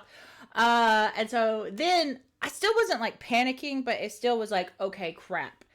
You were still a bit like, yeah. My phone has my tickets to everything on it. My money, because I don't take cards with me. I use my phone. No, it's all on there, isn't it? Because you were tapping everything when you met up in London. So. Exactly. Yeah. So all your boarding passes and everything would have been on there too. Everything. And so I was a little bit panicked, and I was like, anyone could have taken that. Anyone. I'm in a foreign country. I'm in a venue that probably has 2,000 plus people in it. I'm sure. Way more than that. More than that, for sure. And we were at that game for sure about an hour, if not an hour and a half, because we missed the entire panel. So Mags was like, all right, let's go ask information. Yeah, sorry, Danker did say that there was a planned sequel, but it was cancelled. Oh, okay. Okay. Well, let me say before I continue this story, that is a great game. I enjoyed it very much. It feels a lot like Turtles, the Manhattan Project. It's very similar to that. But I mean, very, very similar. In fact, I'm going to go and have a look at something quickly just to see. You do that. So Mags was like, let's go check information. We went to information. And the girl, who is definitely Dutch, she was like, well, what's your phone look like? And I was like, well, it's black and it's a Samsung. And she's like, well, does it have a case on it? I was like, I think so. Yes, it has a case on it. It's black. And she's like, what's it look like? And she was holding my phone up. And I was like, that's it. That's my phone. She's like, no, you got to tell me what it says on the back. I don't have a clue. I don't know that much. I don't even like my phone. It's not iPhone. I don't care. And so she was like, she started to figure out that I just don't know. And she let me put the thumbprint on it. Boom. There was my home screen. And she was like, there you go. People, the Dutch, because I am going to say it's them. Amazing, amazing, amazing people. Someone turned my phone in and they did it almost immediately. And I'm just stunned because even I love Ireland. That wouldn't happen in Ireland. It sure as heck wouldn't happen in Texas. It sure as hell wouldn't happen here either. So I have only... That would have been pawned for parts over here. Exactly. Same thing here. I have only the utmost just respect and in fact I met one of Mags's friends who is Dutch before I even got finished with the story. I didn't even get finished with the story and he's like, that's my people. That's how we do. Yeah. And it's also, I'm going to say this, it's not just the Dutch and stuff as well, because I'd say it's basically the mentality of the people that went to the event. Sure. Because we found that everyone was very going, very sort of, if you bumped into someone, yes, exactly. And it's like everyone was, and it was kind of like, so this is what Twitch people are like. Yeah. They're all very friendly. Like Jesse says. Courteous. Yeah. Whereas I think if you went to an event, say if you went to any other big event in the UK, I'm not going to mention names, you put your phone on the retro arcade, that'd be gone. You never see it again. Yeah. Because they'll just nick it and steal it. So I just think that's a big sentiment to the people that attended the event as well as the people that ran the event. Absolutely. Yeah, sure. Sorry, just to confirm, I was having a look to see whether or not Cadillacs and Dinosaurs ever got a re-release or was part of any arcade collection that Capcom's released recently. No. Oh, wow. It was a great game. It's a fantastic game, but it's been stuck since the Sega CD. Oh, wow. Since the released in 93 and then got re-released in 94 for the Sega CD. Well, it was so good that Max and I missed the last panel for it. Excellent. And I also didn't care about my lost phone. Yeah. But also, yes, we'll do a little wrap up. Let's wrap up TwitchCon. So, Kylie, start off with you. Give your final thoughts about the event itself. And okay, I'll be very very brief. And that is cool. Danker says I've done further research. Yeah, it has an alternative title, Xenozoic Tales. I like Cadillac and Dinosaurs better because you do drive a Cadillac in it. Anyway, not my point. So I absolutely adored TwitchCon from badge pickup to going and picking up my phone at the info desk, because after that we walked around just to see. Oh my gosh, we got to the door and one of the guys just kept giving me free stuff. He just handed it to me, which I then handed to Max and said, "Here." Which we're now going to give away at Timeless. Yeah, exactly. He just shoved it in my hand. I was like, "Okay, here, Max." But at no point with the people involved with TwitchCon did I ever feel put off or no one was rude. The only, and this is such a minor thing, they had a little bit of time issue. We did have to miss the opening day ceremony, and our first panel, one of the speakers also had to miss because she was in the opening ceremony as well. So there's a little bit of a time issue there. Outside of that, everything was on point. They had a music stage, a live music stage, which was full of talented people. Holy crap. The guitarist / saxophonist, which you can... Yeah, and you can see that in some of Mags's video on his Insta and Facebook. Go check that out. I'm not kidding. That guy is freaking talented as AF. They had live music. They had good food. what we would say in Ireland, the crack was great, which means just the whole vibe was wonderful. I would say that if you could only attend one day, I would pick Sunday because everything was more available. The Wi-Fi was more available. The app was more available. There was an app, by the way, that you could schedule things with. The lines were shorter. You had more access to things that you wouldn't normally have. Mags and I got the last merch at a few stands, free merch. Oh. And it was just, I don't know. Overall, I cannot fault it. I think I'm going to agree with Mags and say it is one of the best run conventions I've ever been to in my life. Okay. And I have been to a few. I did not have one negative experience having to do with Twitch itself, TwitchCon itself. Okay. So I will leave the floor to Mags. Yeah. Nice. Very good.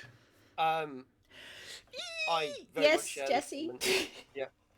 Was it expensive to buy tickets? What, for the actual event itself? It's £150 for a 2-day ticket. Jeez. Yes, but it was worth it. But yes. Yeah, of course. Right, but I'm going to state this. There's a lot of stuff we haven't talked about. Yes. So they've got this big main stage that had stuff on from 10 till 6 all day. They had another big main stage, which we didn't even bother go and see. Yeah. Yeah, we never saw it. Apparently there was a drag race competition at one point. You know, they were doing like a RuPaul thing. They had a whole meet and greet area that you could meet like some big Twitch name stars and sign autographs. Yeah. On top of the workshops.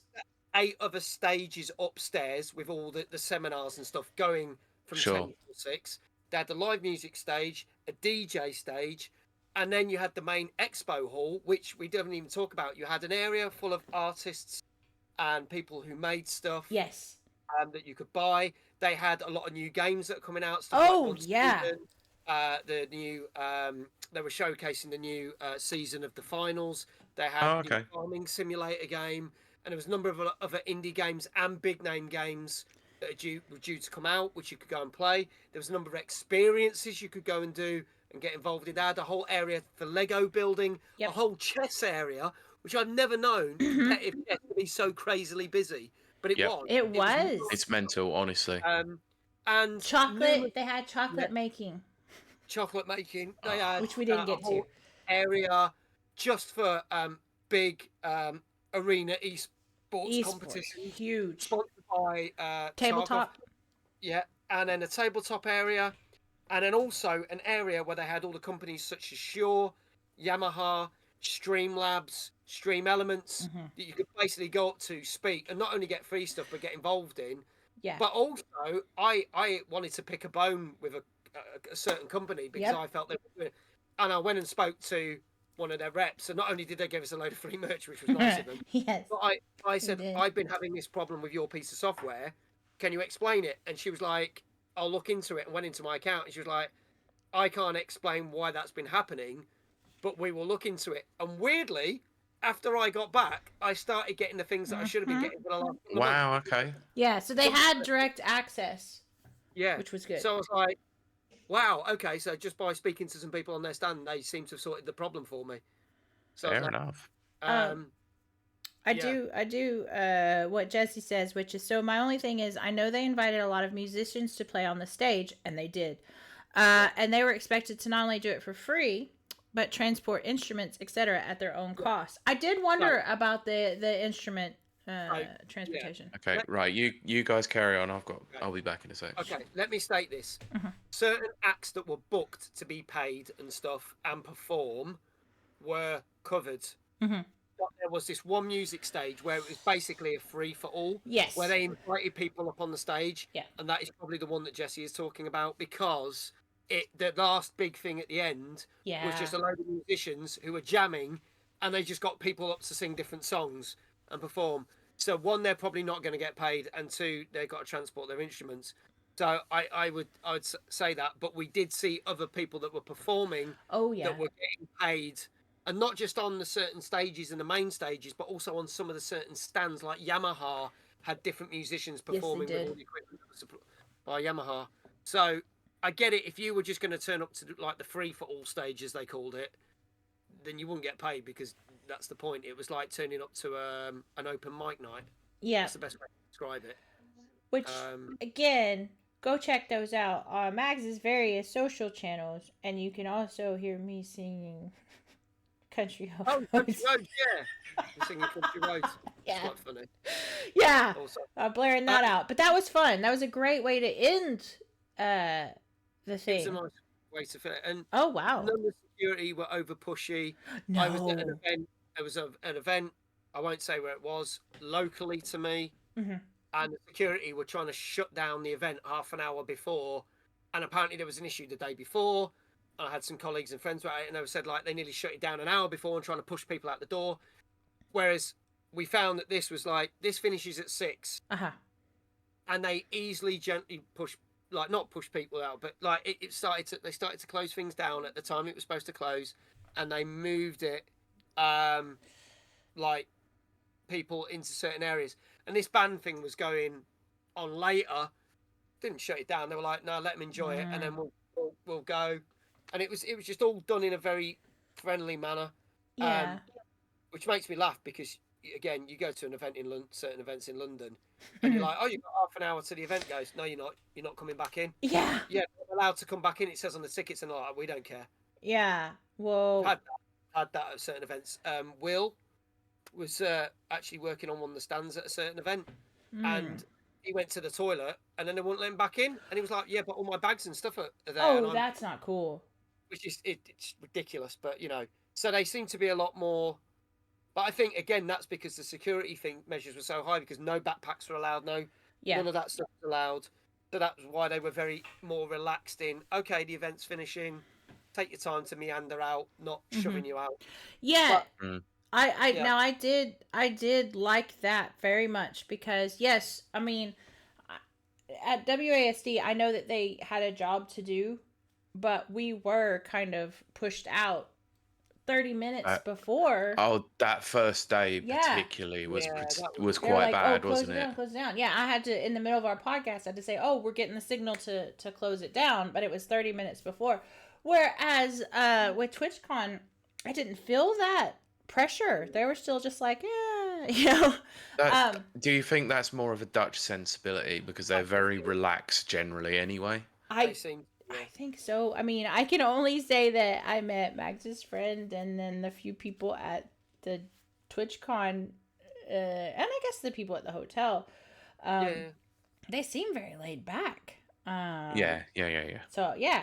I will say Jesse did say, and then yes, we'll move on to Timeless. No, I know a musician who is invited to perform at a music stage and we're not being paid for it. Now, that is a very interesting take for a slot, not free for all.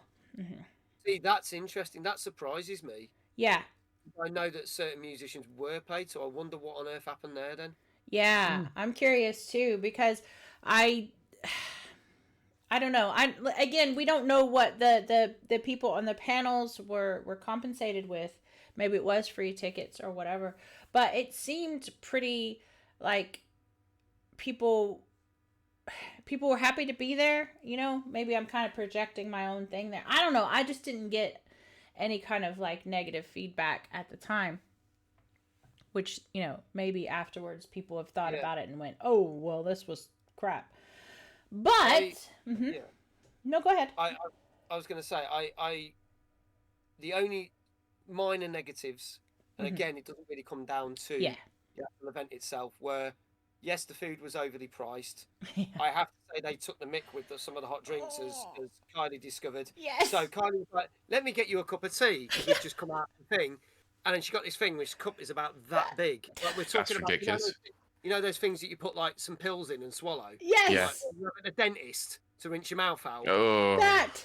And it was that size, right, of tea, and it was €4.50. Yes. That's a joke. And was it at least decent tea, though? It was passable. Yeah. So not even good. Up to him, but I went back and he said, oh, but if you keep the cup, we'll knock €1 off. But then they didn't. What? They didn't. So I still paid $4.50 for still stupid. $4.50 for Mags's tea and £4 for my dadgum cappuccino. That's what I got. Yeah. So food and drink prices were sky high. Yeah. Internet at the venue wasn't working very well on the first day, but was fine on the second day, which did mean that the app suffered. Now everything is on the app. Yeah. So you book your appointments, you book where you're going to, you book your seminars, you can book meetings with other content creators and streamers. And if the Wi-Fi is down and you can't use the app, you are screwed. Yep. And we got to a point where we're like, can we remember where we need to go? Because luckily we planned. I will say this: Max and I are both very like strict pre-planners.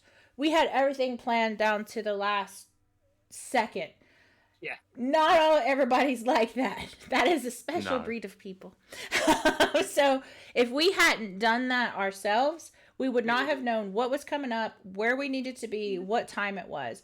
And I would say that most people are not like us. So they were probably left wandering around. So yes, on the feedback form, I think Max and I both put the app sucked. The app sucked? It just did. Yeah, but then on Sunday it worked absolutely fine and was great. Yeah, but people. Then some of that is obviously down to the amount of people that are in a venue all trying to clog up the Wi-Fi and all that. So it does happen. Yeah. But it happens. But I'm going to say this now. Despite those little things, I have been to a lot of events. I'm still going to say this, hands down, this was one of the best organised gaming events I've ever been to in my life. Absolutely. Nice. Absolutely. Despite the little thing with the main stage running late and then it affecting the first talk that we went to see where the guy said, well, I've got a panel of 3, but it's only a panel of 2 because she's still on the main stage, so you won't get here. Everything else was bang on time when it was supposed to be and ran as slick as it's supposed to be. And all the staff knew exactly what was going on and how to be.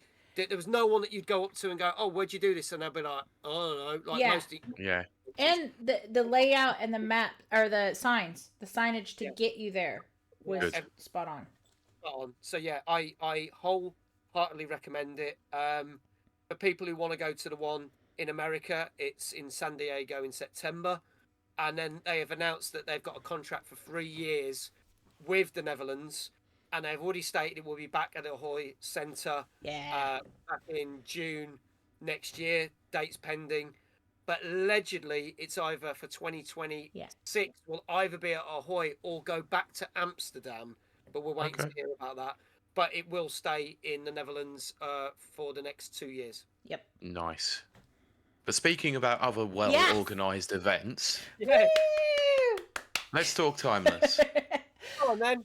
Okay. So we won't go massively into detail because I think you gonna that ask me TwitchCon questions, went Pete? a hell of a lot. Well, we've got Mags here, one of the main organisers of the event. We probably should talk to him about it. Chat as well, but I'm fully aware of that. Yeah, but we can ask you the questions. We get a direct response. Okay. I'm gonna mirror Jesse. What the heck is Timeless, Max? Okay. You haven't been listening to our show if you don't know what it is. Yeah, if you haven't listened for the last year, Timeless Gaming Convention is now in its 3rd year. Will be taking place on the 14th of August at Europe's largest arcade and voted 2nd best arcade in England.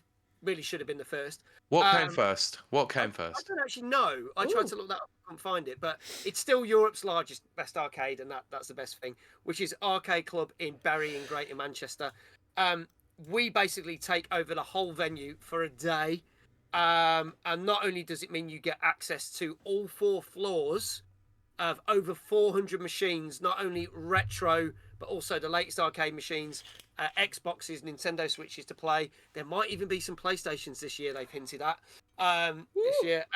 Plus pool tables, pinball machines, basketball hoops, air hockey, and lots of other 4D gaming experiences and other things across the 4 floors. You can play all of them for up to 11 hours absolutely free. But on top of that, we have exhibitors. We have got a total of 18 exhibitors confirmed so far this year, where you can buy anything from gamer clothing to gamer peripherals like headsets, keyboards, gaming equipment, gaming PCs, which we will give you a little sneak preview for something that we haven't announced yet, so you get an exclusive, Pete and Kiley. Hey, perfect.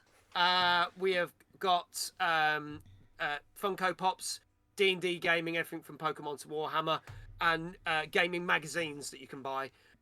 We've got returning 2 things that have worked really well past couple of years.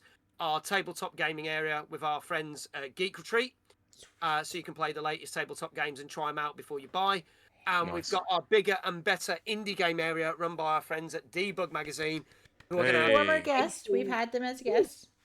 18 indie games that you can play at the show, of which some have not been at any other show at all. So we've got some exclusive games that have not been at any shows at all, which we're quite proud of. We'll be unveiling them in the next couple of weeks. On top of that, for the first time ever, we have now got 2 stages. We are going bigger and better. We have got on the second floor the Sneak Challenge stage, because Sneak are one of our headline partners. And we're very thankful to them there. So we're going to be giving lots away Sneak goodies, everybody. But you'll be able to play anything from Tekken 8 to Tomb Raider to Mario Kart to Cuphead to the wonderful indie game Bullion to Just Dance 2024 with official Ubisoft creators who feature in the game amongst other competitions that we haven't announced, and win a shed load of prizes. And we have got more prizes than we've ever given away before. And these vary from Twitch merch, actual Sneak stuff. We've got special mice from one of the companies that we've got, which I'll explain later. We have got Warhammer stuff to give away, Pokemon stuff to give away. We've also got a ton of other prizes from a number of our exhibitors to give away, including clothing, keyboards, headsets, and other stuff. So just by playing, going to that stage, you can play a lot of retro and some of the latest games and take part in competitions, win a load of prizes. Meant. And then we have our main stage, which we will do an official announcement Sorry, people. tomorrow. But we signed a deal today, and we'll do the official announcement tomorrow. But we can tell you that the main stage is going to be called the Techwear stage, because they are our second headline official partner, and Techwear does some awesome gaming PCs and mice. And if I am allowed to show this off, because these are some of the prizes, we are giving a lot of these away as prizes. They are not cheap, but there will be other prizes that they're announcing, but they've officially come on board as a partner, so they are doing our main stage. And we think we've outdone ourselves with the main stage, because we have got some really great stuff lined up. Not only are we kicking off with our opening keynote from the one and only one and only Jason from the Gadget Show. The guy's an absolute legend. Mr. Let me get his name right, because I want to get it wrong. Mr. Jason Bradbury, who is probably the nicest guy on the planet. He's doing an opening keynote, talking about his time on the Gadget Show, talking about some of his favourite games as he grew up, the fact that he actually starred in one of the Assassin's Creed games, the fact that he owns a Back to the Future DeLorean, and the fact that he's actually working on a new UK film which is about gaming, and he's actually agreed to stay there all day and talk to people and sign autographs. That's so cool. He's going to stay there all day, which is amazing. And he's our opening guy at 11:45. We've then got Melanin Gamers that are going to talk about if you want to turn content creation into a legitimate business and make money from it. They're also going to talk about diversity in content creation. We've got Debug Magazine as well, who are going to have 2 of the devs from the 18 games that are being showcased, actually showcasing their games live on stage. The Debug are going to talk about Debug, and then you're going to get like 2 20-minute snippets of exclusive games for the indie game panel. We've then got our content creator panel, which has become a great fixture. We brought it back for its second year. We've got 6 content creators of varying sizes come from all different countries. So we've got people that have come from, ironically, the Netherlands. We've got people coming from Ireland. We've got people coming from Wales, England, etc. And some are huge creators, and some are creators that literally have only been going a couple of months. So it gives a good span across the board. On top of that, for the first time, we've got a guest host for that panel, which is the legendary Mr. Josh Strife Hayes, who is a well-known Twitch streamer and YouTuber. And not only that, he's part of Session Zero, the D&D group, who do live stage shows and stuff. So we're very welcome to have him, because he is a big name. On top of that, we've then got our mate Slope, Mr. DJ Slope, or Slopes as I call him, is returning. He was on the content creator panel last year and also helped do one of the competitions. He is bringing his gaming quiz. So we're sitting around doing an hour pub quiz style gaming quiz where you can win some prizes live on the main stage, which is going to be great. Not only that, we've got Ashens, the legendary YouTuber, Twitch streamer, comedian and film star, also doing a keynote talk. And then that massively goes into the fact that we then end all the panels with what we call the Legends panel, where we have people from games of 30 years ago and including up to games now, people that work on games over many years, have worked on some big name games, talking about their experiences, the fun times. We've announced 3 out of the 5 guests so far. We are going to announce our 4th guest. I'm not allowed to tell you who that is. Later this week, we hope, with the 5th to follow. But so far, we've got the legendary Graham Norgate, who worked for Rare, who worked on... Yes! Amazing! He worked on GoldenEye and numerous other games. Excuse me, you better mention the one game. What, do you want me to say? What, did he... Time Splitters 2. Yeah. He worked on Time Splitters. And the thing is, he still works in gaming up to this day. And the most recent game he worked on, Dead Island 2, which came out last year, which I'm a massive fan of, as you know. We've then got Ross Tregenza, who has worked on, funny enough, the Time Splitters games, Gears of War, Sonic Team Racing, has worked on Deathloop, Cyberpunk, and most recently Helldivers 2. He did Texas Chainsaw Massacre as well, which came out. Amazing. So we got him. We have got a guy that I was very lucky to interview earlier this year, with his Alex Trowers from Bullfrog, who worked on Theme Park, Magic Carpet, Syndicate, and most recently was Gang Beasts. I didn't realise he had something to do with Gang Beasts, which I adored as well. So we've got him, and we'll have 2 other guests talking about that. And again, people in the audience can ask questions. I like that, Alex Trousers. Yes. Yeah. It's a running joke. So we've got that. And then on top of that, we're encouraging people to turn up in cosplay, because we've got the wonderful Jinx, and we've got some official cosplay judges, which hopefully Jesse's going to agree with this. We're hoping to announce who the judges are this week. And you can turn up in cosplay, and we're going to do official cosplay parade. So you get to be on stage, showcase your outfit, and the judges will go away and pick some winners. And courtesy of Sneak, the top prize for the cosplay competition is 2 tickets to MCM Comic Con London in October. So someone is going to win 2 free tickets to MCM Comic Con in London just for taking part in the cosplay competition. We are then going to also do the finals of Just Dance and hopefully have a performance from the Just Dance Ubisoft creators, which is a great way to end the show. And then on top of that, we then do all the thank yous. We're going to give away all the other prizes and give away. So we've got some prizes from Samsung to give away. We've got stuff from Insert Coin. We've got stuff from Format. Simran's donating some stuff. Enhanced Aim. Gambit Gaming as well. And on top of that, we've got prizes from Samsung. And then the big prize, we've got 2 big prizes. One being that just for buying a ticket, because we've done this every year, to say thank you to someone for just buying a ticket and showing their support. The first year we did this, we gave away a PlayStation 5, which was the Horizon bundle. Last year, we gave away a number of Backbones, PlayStation and Xbox. This year, we are giving away a GT Omega chair, which is worth over £150. Nice. GT Omega are an amazing Scottish company who make some amazing stuff. And we've got 1 chair that someone from the audience is going to win. And then we've got another one which is worth 165, but we're not telling people how they can win that until they turn up to the event.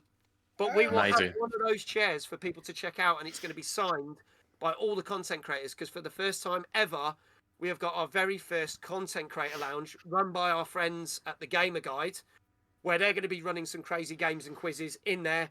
Plus, the content creators can network and they can get some free pizza and some free tea, coffee. Plus, they've got some other little freebies that they're going to get. But it also means that they've been helping to promote the event, like yourselves. So obviously, you guys are very much welcome in that lounge as well, because you're part of that team. But you get to network with other content creators and people and get to chill out on the cozy sofas. And there's also a private bar and private toilets for content creators as well. Well, we Oh, might not be. Kiley's now set. We might not be creating much content then, or just really good content. Jesse says we're going to remember the raffle tickets, aren't we? Well, actually, I had a discussion because Jesse doesn't know this, but Dave and me, before Dave went away this weekend, there was a conversation after the last time where we're like, oh, let's do the raffle. And then we forgot the raffle tickets. And Jesse had to run like a mile all the way down to the bottom floor to get it. But we think we found a way of doing it, which is very similar to how I do some of my prize draws on my stream. Yes. Will be automated. Ooh. So Jesse doesn't know that, but it's something Dave is working on, bless him.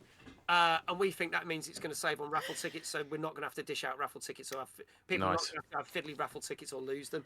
But yeah, literally, that is everything we have announced, and yet we've still got more to announce, and we're nearly 5 weeks away. We've potentially got some big sponsors to announce. We've got some more guests for Legends panel. We've got our guest judges for Just Dance to announce. We've got our judges, well, our MCs for the competitions. And we've got more competitions to announce, and I think we've got more prizes and stuff to announce, which is insane. And technically, it's also on top of this. Anyone who went to Arcade Club last year and hasn't been since will be pleasantly surprised because the venue's got bigger. Mm-hmm.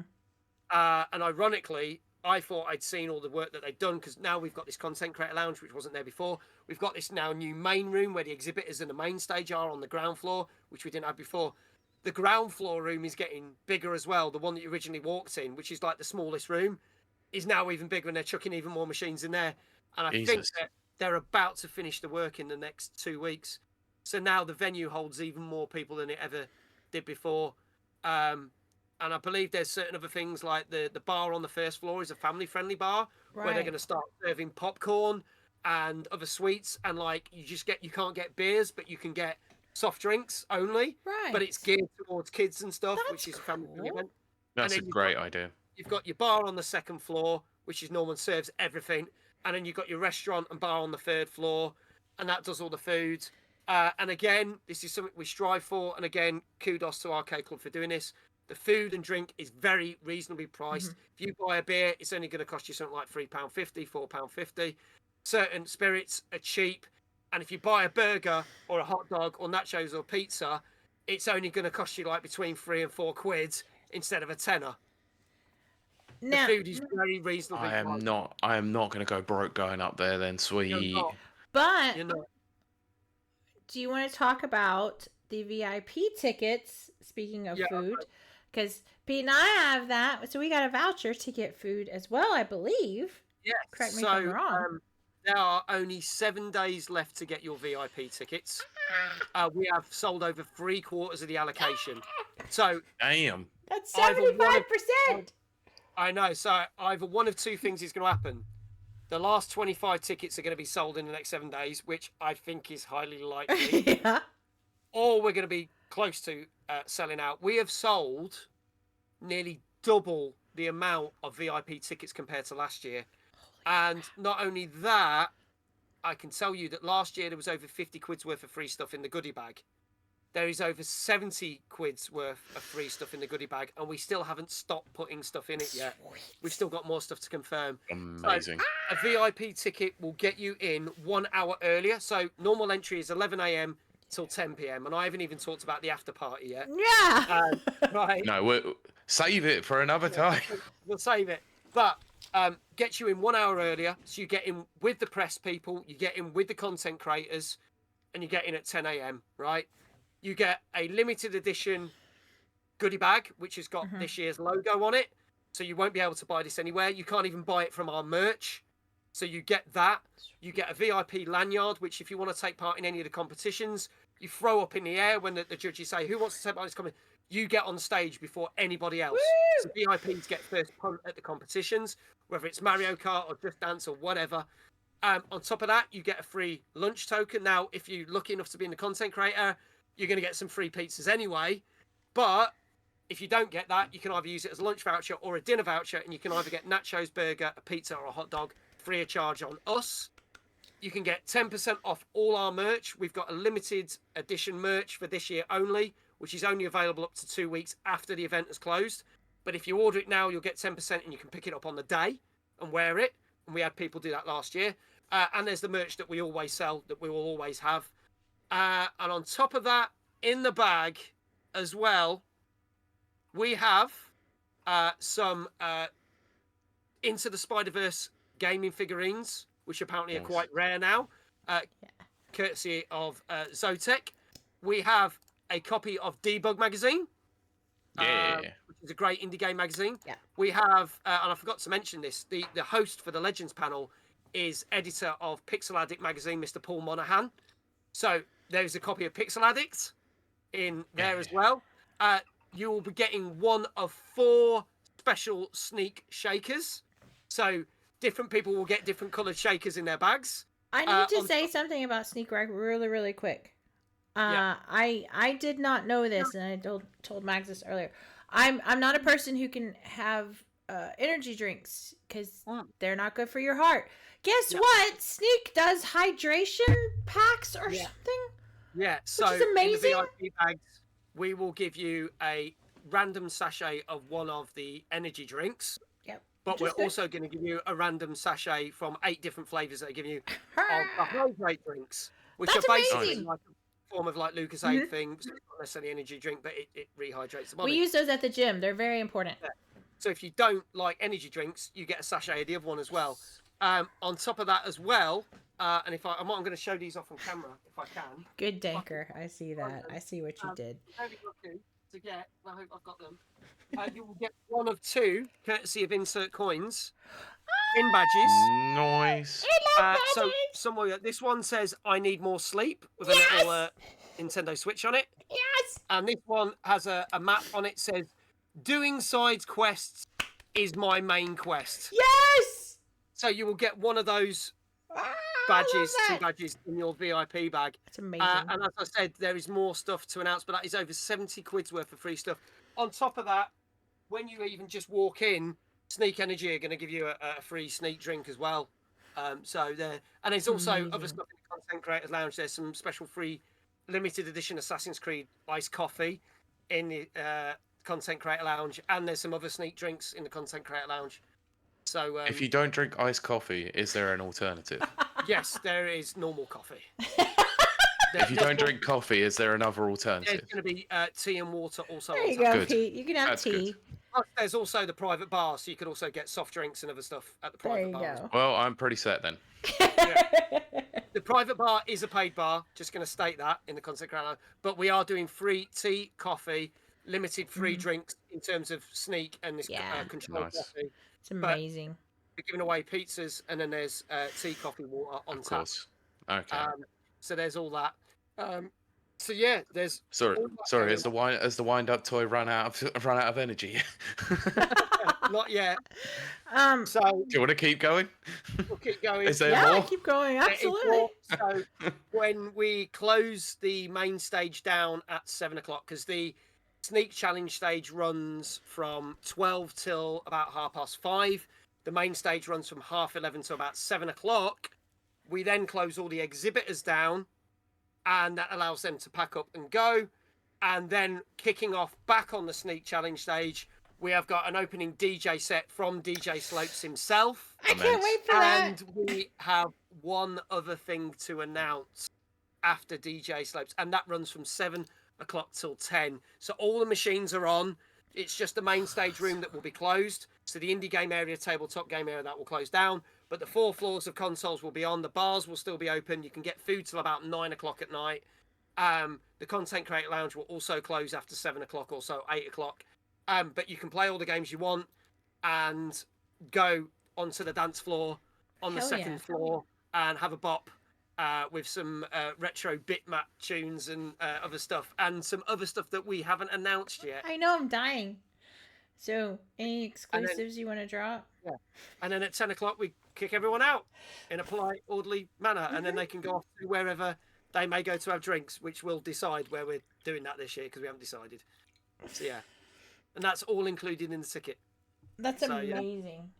That is amazing. VIP. And sorry, can I just ask, Yeah. how much are these tickets? There you go. Glad you asked, because a VIP ticket is £50. So bearing in mind, you get 70 quid's worth of free stuff and probably some more, plus a free lunch on us. And you're getting an hour earlier. You're getting a lot of money. Wow, what back. incredible value for money. Nicely done, Pete. Thank you. I could tell that wasn't scripted whatsoever. But that's going to be really cool. So that's 50 quid for a ticket. You can get a discount off that ticket by using a certain code. These wonderful people right here.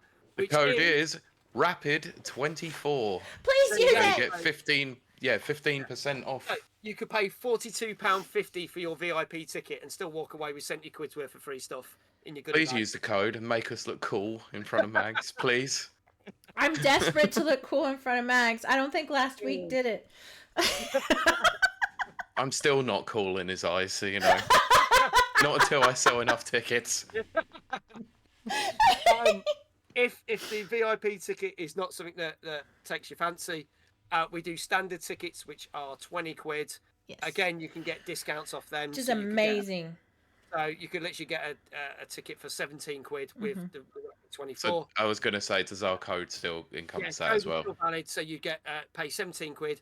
Bearing in mind, to get in Arcade Club now is £18. So just using Rapid's code, you could get in for £1 cheaper, plus have all the other stuff that we're putting on. So it's a bargain. And you probably get to stay there way longer than you would for normal opening hours of Arcade Club, because Arcade Club is like open for 6 hours and we're open for nearly 12. Right. So amazing. You get all that. You can get a family ticket, which is 2 adults, 2 kids. Kids under 5 can go free. But if you've got kids that are between 5 and 18 and you're a family, you can go 50 quid. Now, if you bought those separately, it would cost you 60 quid, so you'll save a tenner. Again, really you can use the discount code, so you could get a family ticket for £42.50. That's really good. And if you have only got 1 kid and you're a lone parent, you don't have to buy a family ticket. You can save yourself 20 quid by buying a standard ticket and a child's ticket for 30 quid and getting them discounted as well. So you can get that. We do group bookings on the standard tickets for 5 or more people, so you can get 10% off tickets for 5 or more if you book them in whole. But you can actually get better value if you book your tickets through Rapid Reviews and use their code. Yes, please do that. Now, I have one question, because I know it's probably something that people may be curious about if they're coming from out of the area. If they're travelling up to a big city, let's say, I don't know, Manchester, let's say, because what are the transport links going to be like getting from Manchester to Bury? Okay, so what you want to do is if you get a train, coach or whatever, you can get buses from Manchester to Bury, but obviously that takes a little bit longer. But you can also jump on the metro, and there is a direct link which takes you to Bury city centre, and then you've got about a 10 to 15 minute walk from the town centre to Arcade Club. But the metros are pretty cheap. There is also free parking with over probably about 500, 600 parking spaces at the venue alone. But then there are also a number of car parks around in the local area that are very cheap to park at. So parking is first come, first served, but they do have free car parks on site. Amazing. And obviously similar question for those might be coming out of area, hospitality or hotels anywhere around the area? So there are there's actually 5 hotels that we can recommend. If you go onto our FAQs, there is 3 hotels that are on there. There is the Premier Inn, which is across the road from the tram station. That's where we are. 10-15 minutes walk to Arcade Club. In the opposite direction, another 10-15 minutes, you've got the Village Hotel, which again you can walk to, which is close to Arcade Club. If you're driving, there is I know Ben has stayed there from Bullion. There is the Marriott, which I've also stayed at, so that's like a 5-minute drive outside of. But also for people that might be driving on one junction up from Bury, because it's quite close. Arcade Club's close to the motorway. There is also a Holiday Inn and a Travel Lodge next to each other. So if you are driving, you can actually use those hotels because they're just as cheap. But all hotels are on our website in the FAQ section, and all travel links for rail, bus, and planes, because we have got people coming from Canada, America, Ireland, Germany. Yeah, we've got people coming from all over the world this year. More people this year than last year. And if people wanted to find out all this information, where would they go?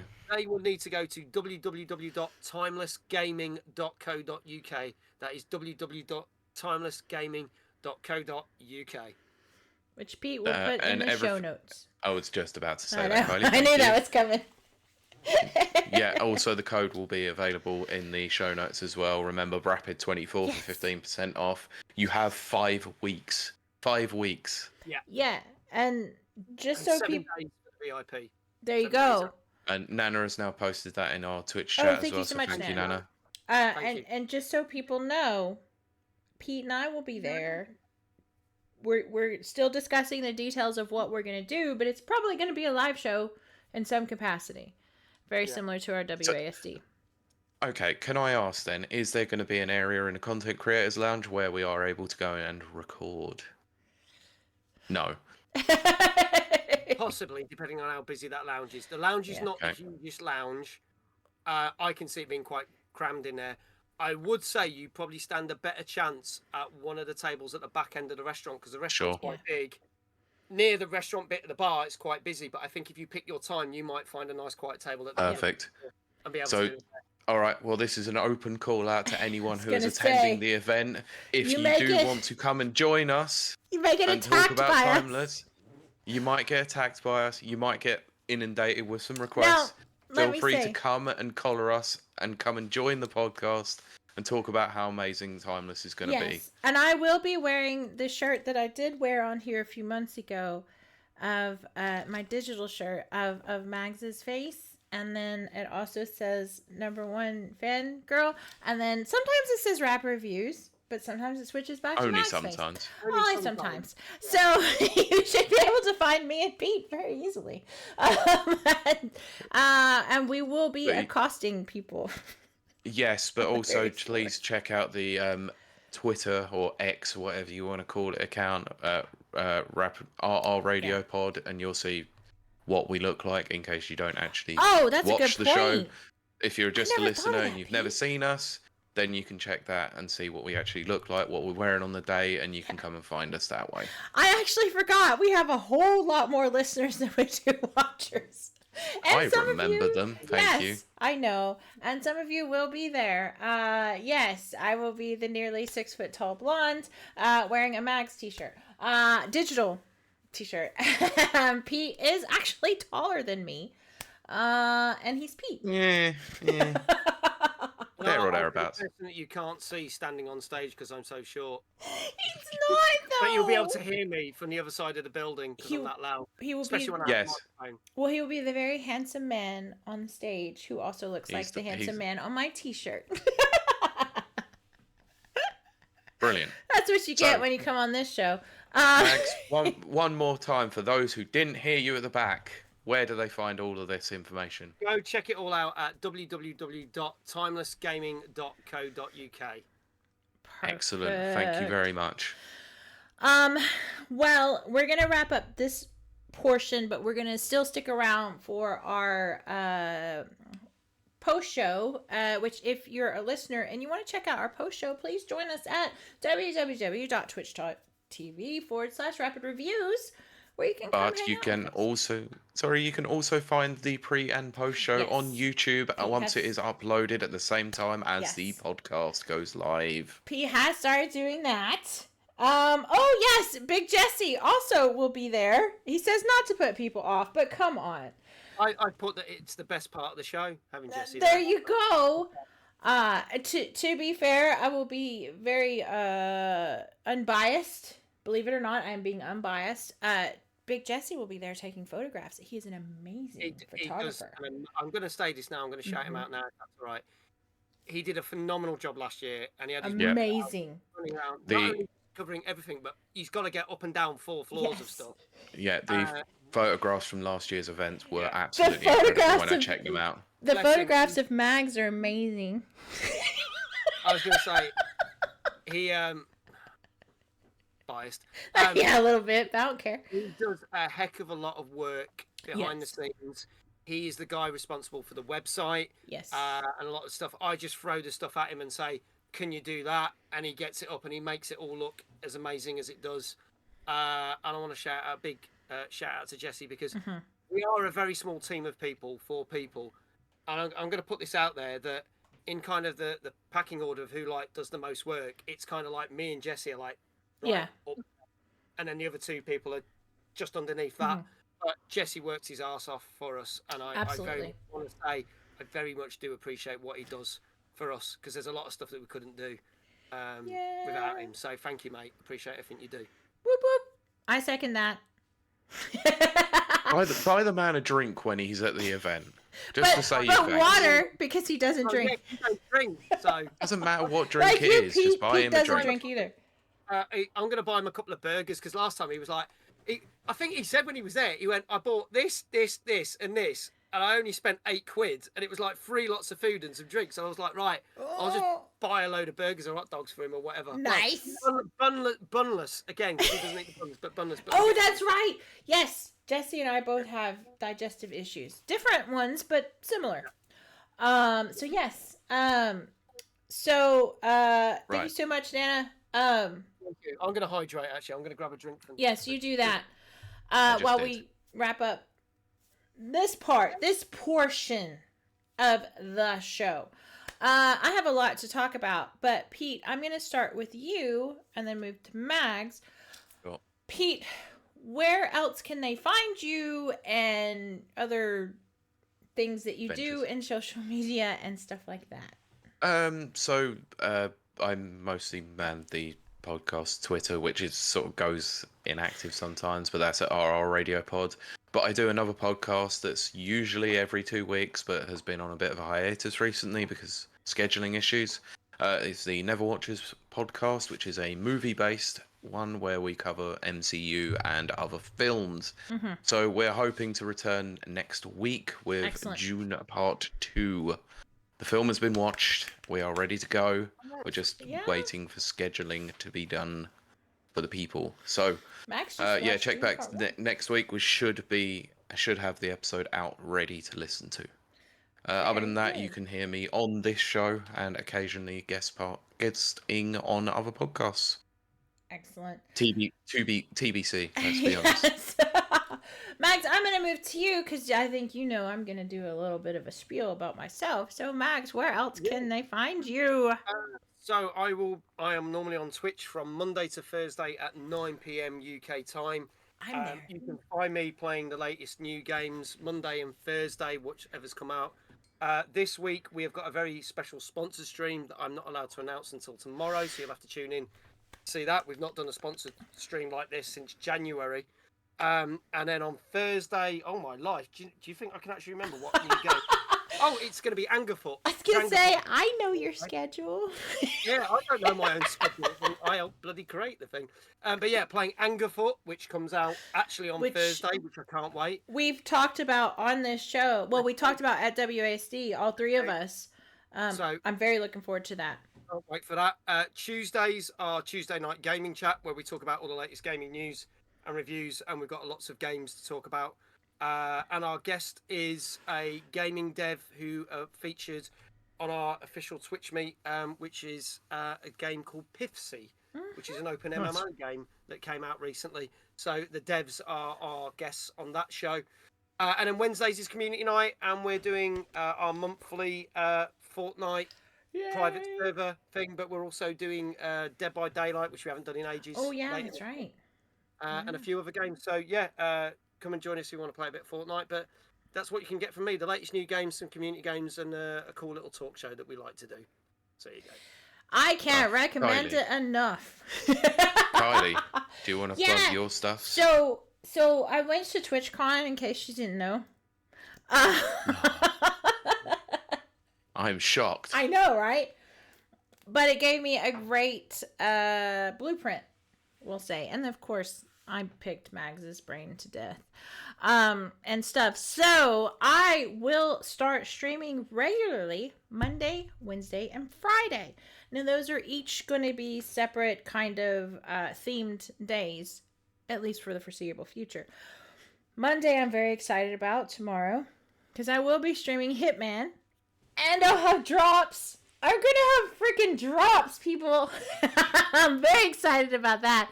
And yes, it is the Kill Conor McGregor map. So you can come and laugh at me because I probably won't be able to. Because I like to do lots of adventurous things and I get killed for it. Nice. But it's always fun. And I always like to do challenges where Hitman's concerned. My favorite challenge being kill everyone on the map. And just like, that's my favorite. It never works out. Because duh, there's a ton of people on the map. And then, oh, yes, Danker said, did you pick up that free horror I sent you, Kylie? Yes, I did. I want to thank Danker because actually, you know what? I'm going to take the time right now and say Mondays for me are going to be FPS, usually shooters. Wednesdays are going to be weird Wednesdays. I do have a weird game lined up called Digital Audio Wasteland, which is a strange one, but it's highly rated. And then Fridays are going to be my kind of horror stream. Now, I like a little bit of different horror. I like psychological horror, so it tends to be something like that. It's just fun. I just like fun, and I'm a positive streamer, so if you want to, like, have fun and laugh a lot. I won't be drinking on those streams. It'll just be me. Which is maybe disappointing. I don't know. But, so come hang out with me. That is KILAY_WILDE over on twitch.tv. I actually now, Pete and Mags, I now have a Twitter. I have both followed both of you. I cannot believe I have a Twitter. I kind of want to vomit saying that. But it does exist. Sorry, you followed me? I did. Well, I followed Rapper Reviews. Oh, okay, cool. And I'm probably never going to use my Twitter, but look, I listened to those panels. I listened to the TwitchCon panels, and they said to do it. They said to get a TikTok. I got a TikTok, which, knowing me, I might actually do well on TikTok because I'm insane. And I'll figure out what insane things I need to do. So that's a thing that exists. So we'll see. We'll see. My goal is over the next 3 months, I would like to get 25 new followers. Hey, I would love to do that. But ultimately, just come by, hang out. It's just going to be a fun and positive stream. Jesse says TikTok, it'll be great. Yeah, exactly. It's an X. It makes you feel better, or if that makes you feel better or worse. Yeah, I know. X marks the spot. Yeah. So I think that, like, what has it been, Pete? 7 months since I had anything to say at the end of our wonderful streams? I don't know. I think it's been about 7 months, and I've just been like, no, it may be in a year. Because I went off Twitter 1 year ago. You did, yeah. I'm back! Oh, God. So, yeah. So get ready for insanity! And then I want to reach affiliates so we can do insane, crazy things on my channel, like redeem wine. No, I'm not really going to drink. Anyway, I think that's going to do it for the actual show, the actual podcast. Yep. And we thank you so much for our beloved listeners and our wonderful watchers. You guys, we could not do this without you. And I say this all the time, and I mean it every time I say it.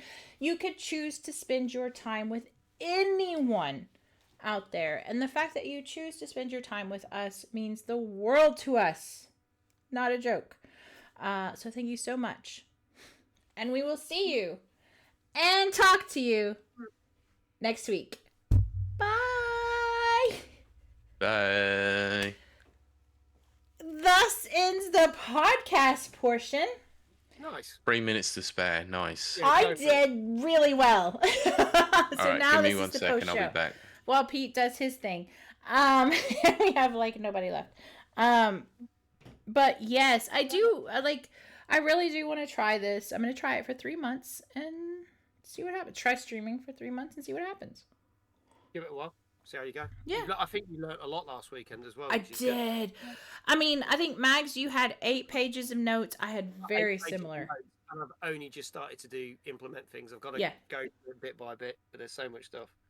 It was like, that's another thing. Like, yes, I get that the tickets seem kind of high priced, but the absolute education that we got. Yes, I know that we missed the last panel to play Cadillacs and Dinosaurs. Totally worth it, by the way. I'm never gonna lambaste you for that. That is totally. Yeah, it was totally worth. I've never played it before, so I was like, we're doing this. Yeah, because at one point Max did go, "Hey, look, we've got I think 15 minutes," and I was like, "Let's just keep playing." Like, we were so close, and it was great. It was worth it. Thank you so much, Nana. He says, good luck to you, Kiley. Danker says, you can do it, Kiley. Thank you guys so much. I do really want to try and make affiliate. That's really my only main goal. I don't really, we'll see what happens after that. But you know me, I'll generally pop in if I can. I'll see what I can do. Oh, absolutely. You never know, but good luck. I'm sure it will go great. And I'm going to try and vet the games. For anyone who doesn't know, who may be watching now, I played a game on my channel. The last game I played, it had a surprise suicide. Oh, was it that weird game that you were playing? WTF.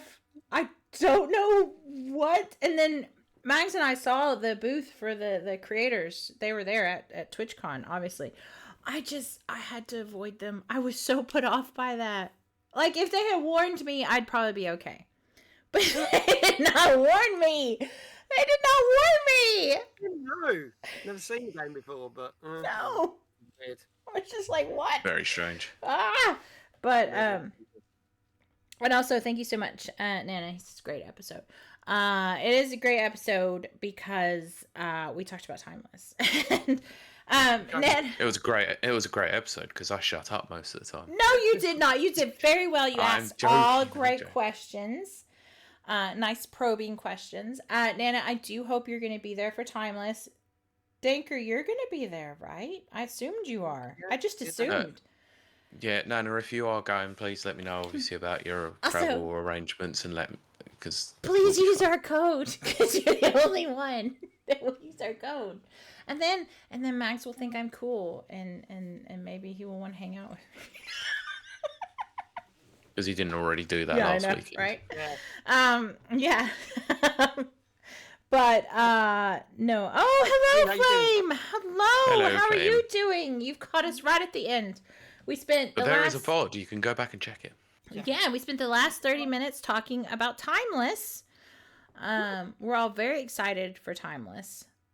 Very, very excited.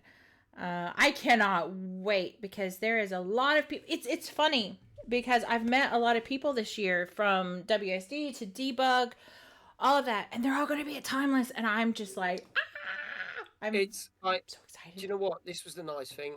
I wasn't going to mention it, but Dan, we were talking about, Dan, who ran the panel at TwitchCon, turned around to me and said, do you know I'm, out of all the events that I get invited to, and he gets invited to a lot of friends because he's a Twitch partner, he was like, I am most excited for Timeless, and I was absolutely made up for that.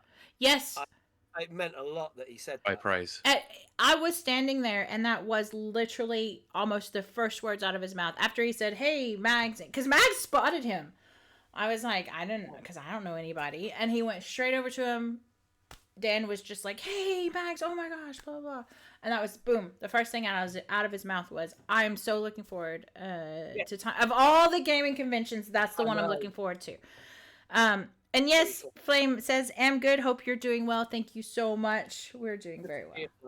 Yes. Danker says, I'm trying to get there. The connections are getting quite difficult and prices mounting up. Talk to Pete and Nana. I think they're kind of in the same area you are, just a little bit. He's in Danker? Yeah, he's in Basildon. I don't know. Basildon in Essex. I know exactly where that is. Not far from Rachel's dad's house, actually. Exactly. So it might be that he has to take a train up to London using C2C Fenchurch Street and then over to Victoria for a coach. I'm taking a coach up there. It's going to be a long old journey, but you're more than welcome to come and join me if you want. Pete and I will be there the day before. Isn't that correct, Pete? Correct. Yeah. So I'm getting in on the Tuesday afternoon about 4 o'clock. Obviously, I'll be getting into Manchester, whatever the Study Hall or however you pronounce it. Study Hall interchange, I think it is. Sure. And then I'm gonna have to take the trip over to Bury from there, which is what I was asking about transport links. So yeah, I should be in the Bury area from about 6 o'clock. Right. See, Pete, you're gonna be directing a lot of us because I'm gonna fly into Manchester. So what time are you? Oh, well, we'll discuss this. Yeah, we'll privately discuss that at some off point there. anyway. But Yeah. this is more for Danker and Nana's purpose. If they want to obviously join, they're more than welcome to join me. More the merrier. Absolutely. Yeah. No. I'll be bringing my Switch, so make sure you bring a controller and we can play Mario Kart. Oh my goodness. Oh my gosh, Pete, you didn't know because you're not on Instagram. I bought the coolest thing. I think I did show it off on here once. I'm not sure. But I have the coolest little handheld that has all the ROMs ever created. I showed it. Yeah, you told me about it, but you didn't show it. I think you might have showed it. I might have, but I definitely showed Max. And I was playing it while I was waiting for him, and it was amazing. Of course. I love it. I might bring that. Bring it along. I might not because dadgum see that's the thing. Yeah, the night before, because when we're at Arcade Club, I'm gonna be look. Let's make a point here. I lost my phone, and I continued to play Cadillac and Dinosaurs. Well, you leave it in my possession. That's fine. Yes. I'll have a bag. It's fine. Max, can I bring a bag in? Be fine. Not be locked away like TwitchCon. Yeah, I can't guarantee that if you leave your phone on top of an arcade cabinet, you will actually get it back this time. Yes. Kylie, I will have a bag. You can put it in my bag. That's probably a good idea. But that shows how dedicated I am once I get into a game, Pete.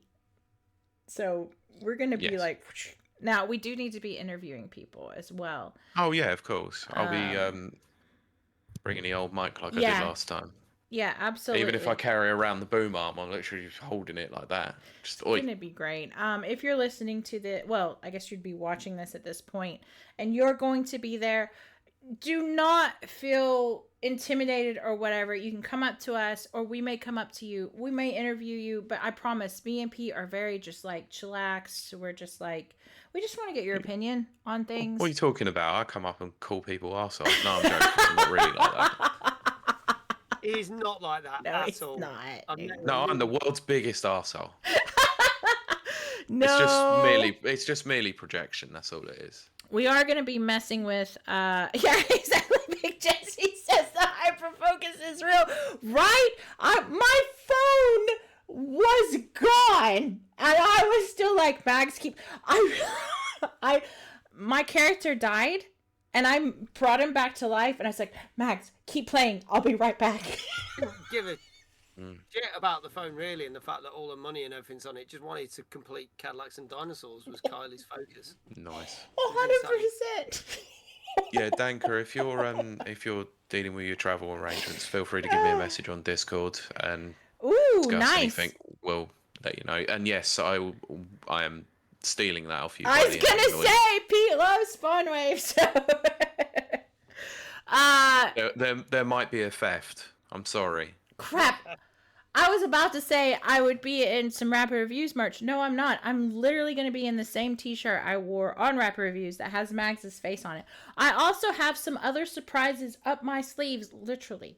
I was going to say, do you actually have sleeves? Well, these types of sleeves. No, I don't have any sleeves. I cannot wait. You know? I was kind of hoping Debbie might stop by, but I think she and I are going to have a lot of fun. I've got some plans. Yeah. It's going to be amazing. It's just, there's just, if you're listening to this, you're probably already going, but I just want to say, it's great people. We're going to have the time of our lives. It's going to be so much fun. It's going to be just so much fun. It's the only event that I wear a completely different shirt at. Nice. I don't wear any middle-aged guy branded stuff. I've got like a special shirt. Proper shirt. Timeless. Yep. I'm wondering. I'm also wondering if I've got enough time to get out the Kazuma Kiryu cosplay. Oh, there you go. You might win some tickets to MCM Comic Con. You might. You might. That means I have to go and buy a white suit. Well, Good, mate. We'll be on the dance floor. We're having a disco at the end. oh hell yeah, that fits perfectly. As long as there's a Goro Majima there, then I'm well down. I wish there was karaoke. Jesse says I want to be on Pete and Kylie's trip. Yes. Yes, you do. Well, we're coming from different locations, but we're conversing upon Manchester. You will be there at some point. Dave requested a special cosplay that I'm considering. We'll see. Oh God, here we go. We'll see. What's that pervert asked you to do? Lady Dimitrescu. Of course he has. We'll see. Playing to type, I see. Yeah, exactly. I'll really lean in because I have platform heels. So I'll really lean into the tall and big boobs. But we'll see. I don't know.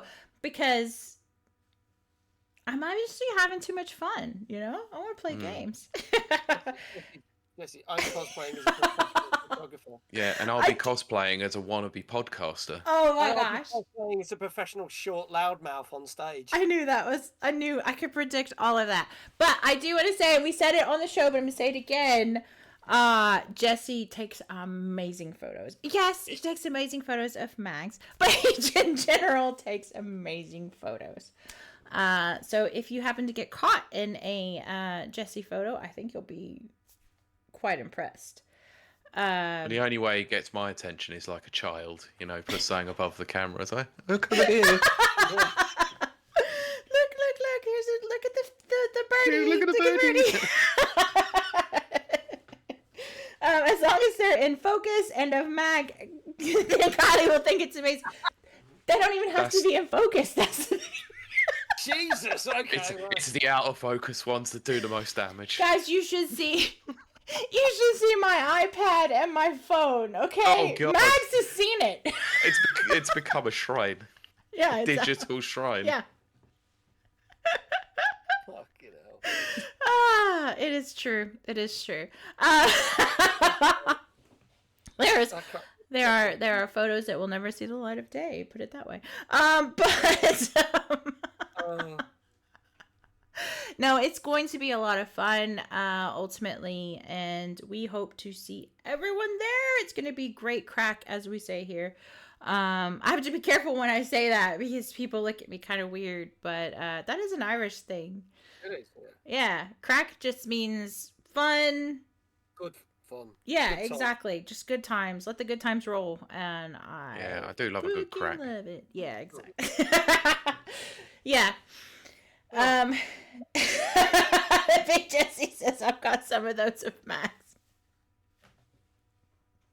We'll talk. No, I'm kidding. Kidding. I'm just gonna walk over here. Right.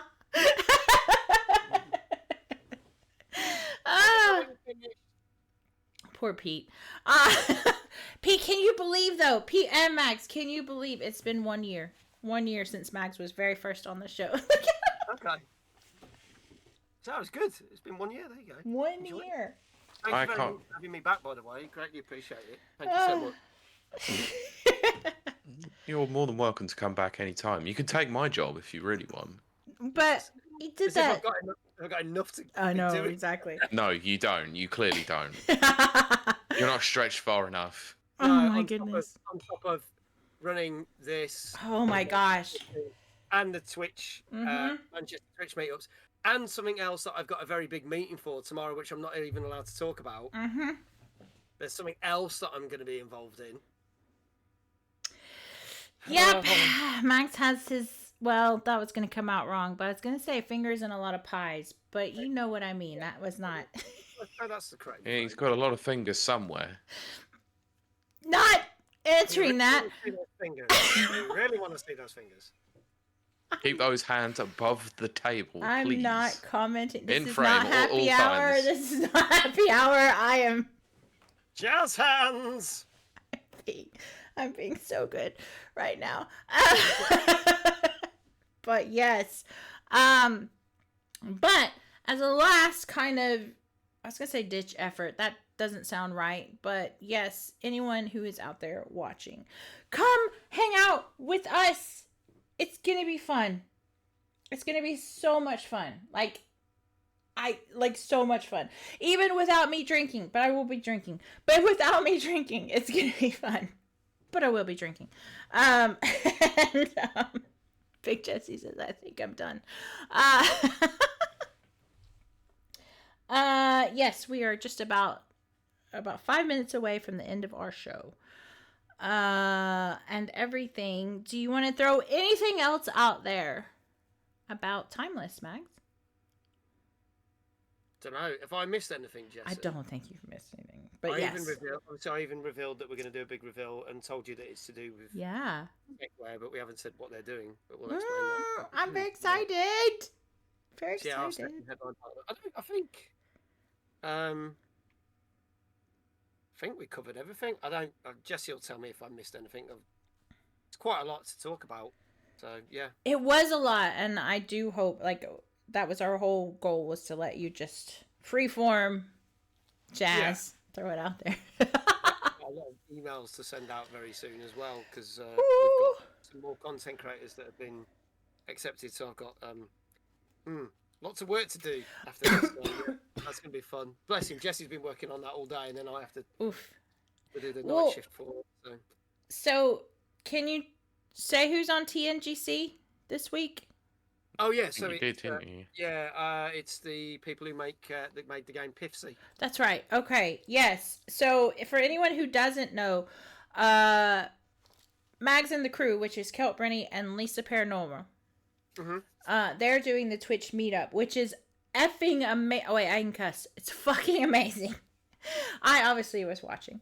I took several screen grabs, but that's just because he was dressed as Princess Peach. That's not the point. The point is, maybe I really liked it, but the Rosalina or nothing. Thank you. Rosalina is great, but when you see Mags dressed as Princess Peach, it does give you Taylor Hawkins vibes, but I mean that in the best way.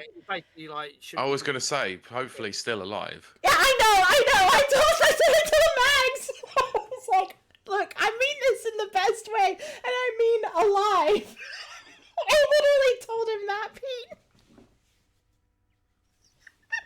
So, yes. Can you imagine? Yes.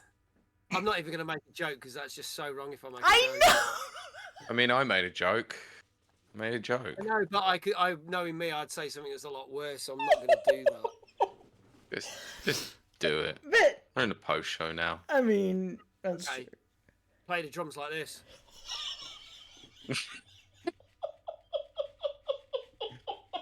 There you go. Nice. Yes, I literally told him that, Pete.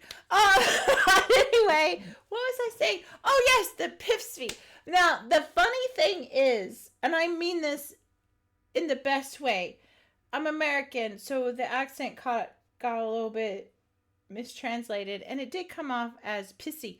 So, I'm sorry, but it did. We even remarked in the comments on chat.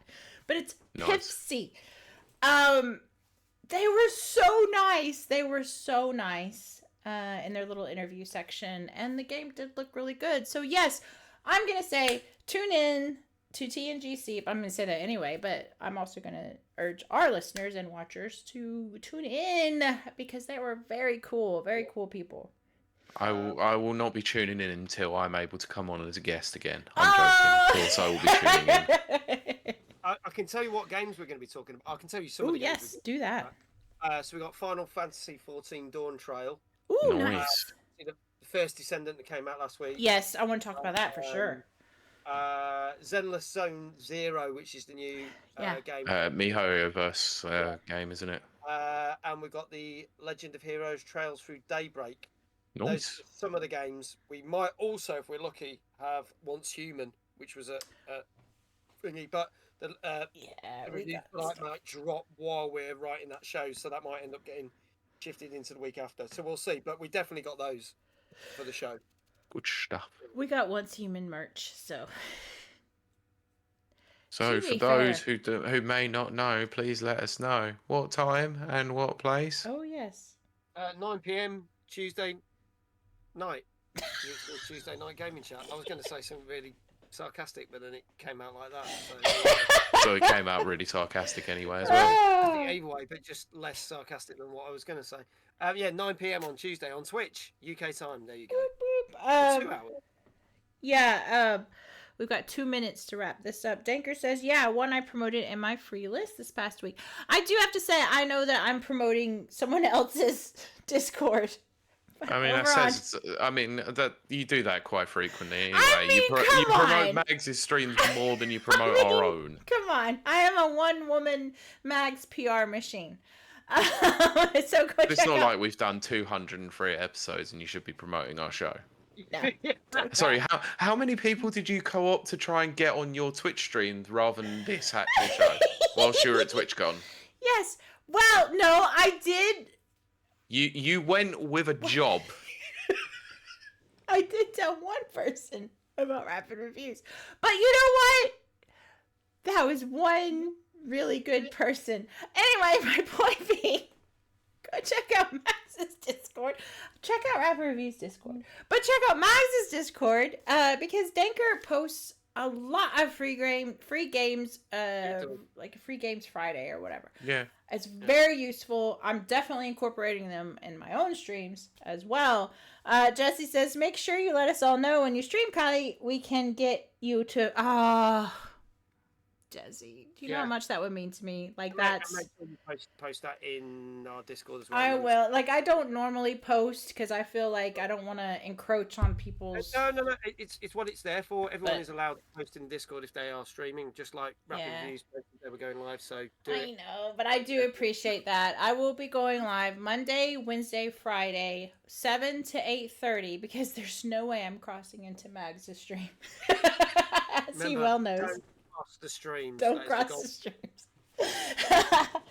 And we're gonna try. We're gonna see what happens. Yes, tomorrow at 7 p.m. It may be 5 minutes before, it may be 5 minutes after. We'll see. It depends on how this setup works. And we'll be going with Hitman with the drop. I'm a little bit nervous about it, but you know what? We're gonna do it. I'm not gonna kill Conor McGregor because I always do insane things, but I do try to save every time I do something because I do weird things. I always poison the wrong thing, put it that way. And then I just give up and do the kill everybody challenge, as I said earlier. But I think that's going to do it for us. Chat if you want to say anything else. Jesse, that is way too kind. Like, that is so kind. Jesse says there's a few Discords I can share your stream into. That's very kind. We'll see what happens. I'm giving myself 3 months. We'll see. And then, yes, I think we're going to wrap it up. Chat, if you have anything else you want to say, Mags, if you have anything else you want to say? No, just thank you to both of you again for having me on the show. You're very welcome. Lovely to be here. A year. 1 year! 1 year. So there you go. That's insane. And I'm going to celebrate by doing a shed load of paperwork now. So that's fun. Yep. Well, I've drank an entire bottle of wine. So. I'm going to go to bed. I have gym I've in the been up morning. since 5 a.m. Oh my gosh. That's right, Pete. Yeah, that's crazy. Yeah, so much for that 9:30 finish, right? Yeah, I know. I've really got to go. Yeah, I don't even know what time it is. Oh, crap. It is. Okay, we're wrapping this up. I didn't realize we'd gone over that much. What a surprise. I did say 9:30. That was just not straight and no. I thought I'm going to leave, but I was editing, so I didn't care. Of course you did. Anyway, yes, for anyone who the show is ready and available for people to go and listen to at 4 a.m. tomorrow morning. Exactly, yes. So the show will be ready. Listen to your heart's content. Listen to it 3 or 4 times. I mean, listen to the dulcet tones of Mags and also Pete. Because I know I will be. But that is going to do it for us. Thank you so much for everyone joining us. This might be a little bit glitchy when I end the stream because it's being a little bit weird on my computer. But we will see you next week. Bye!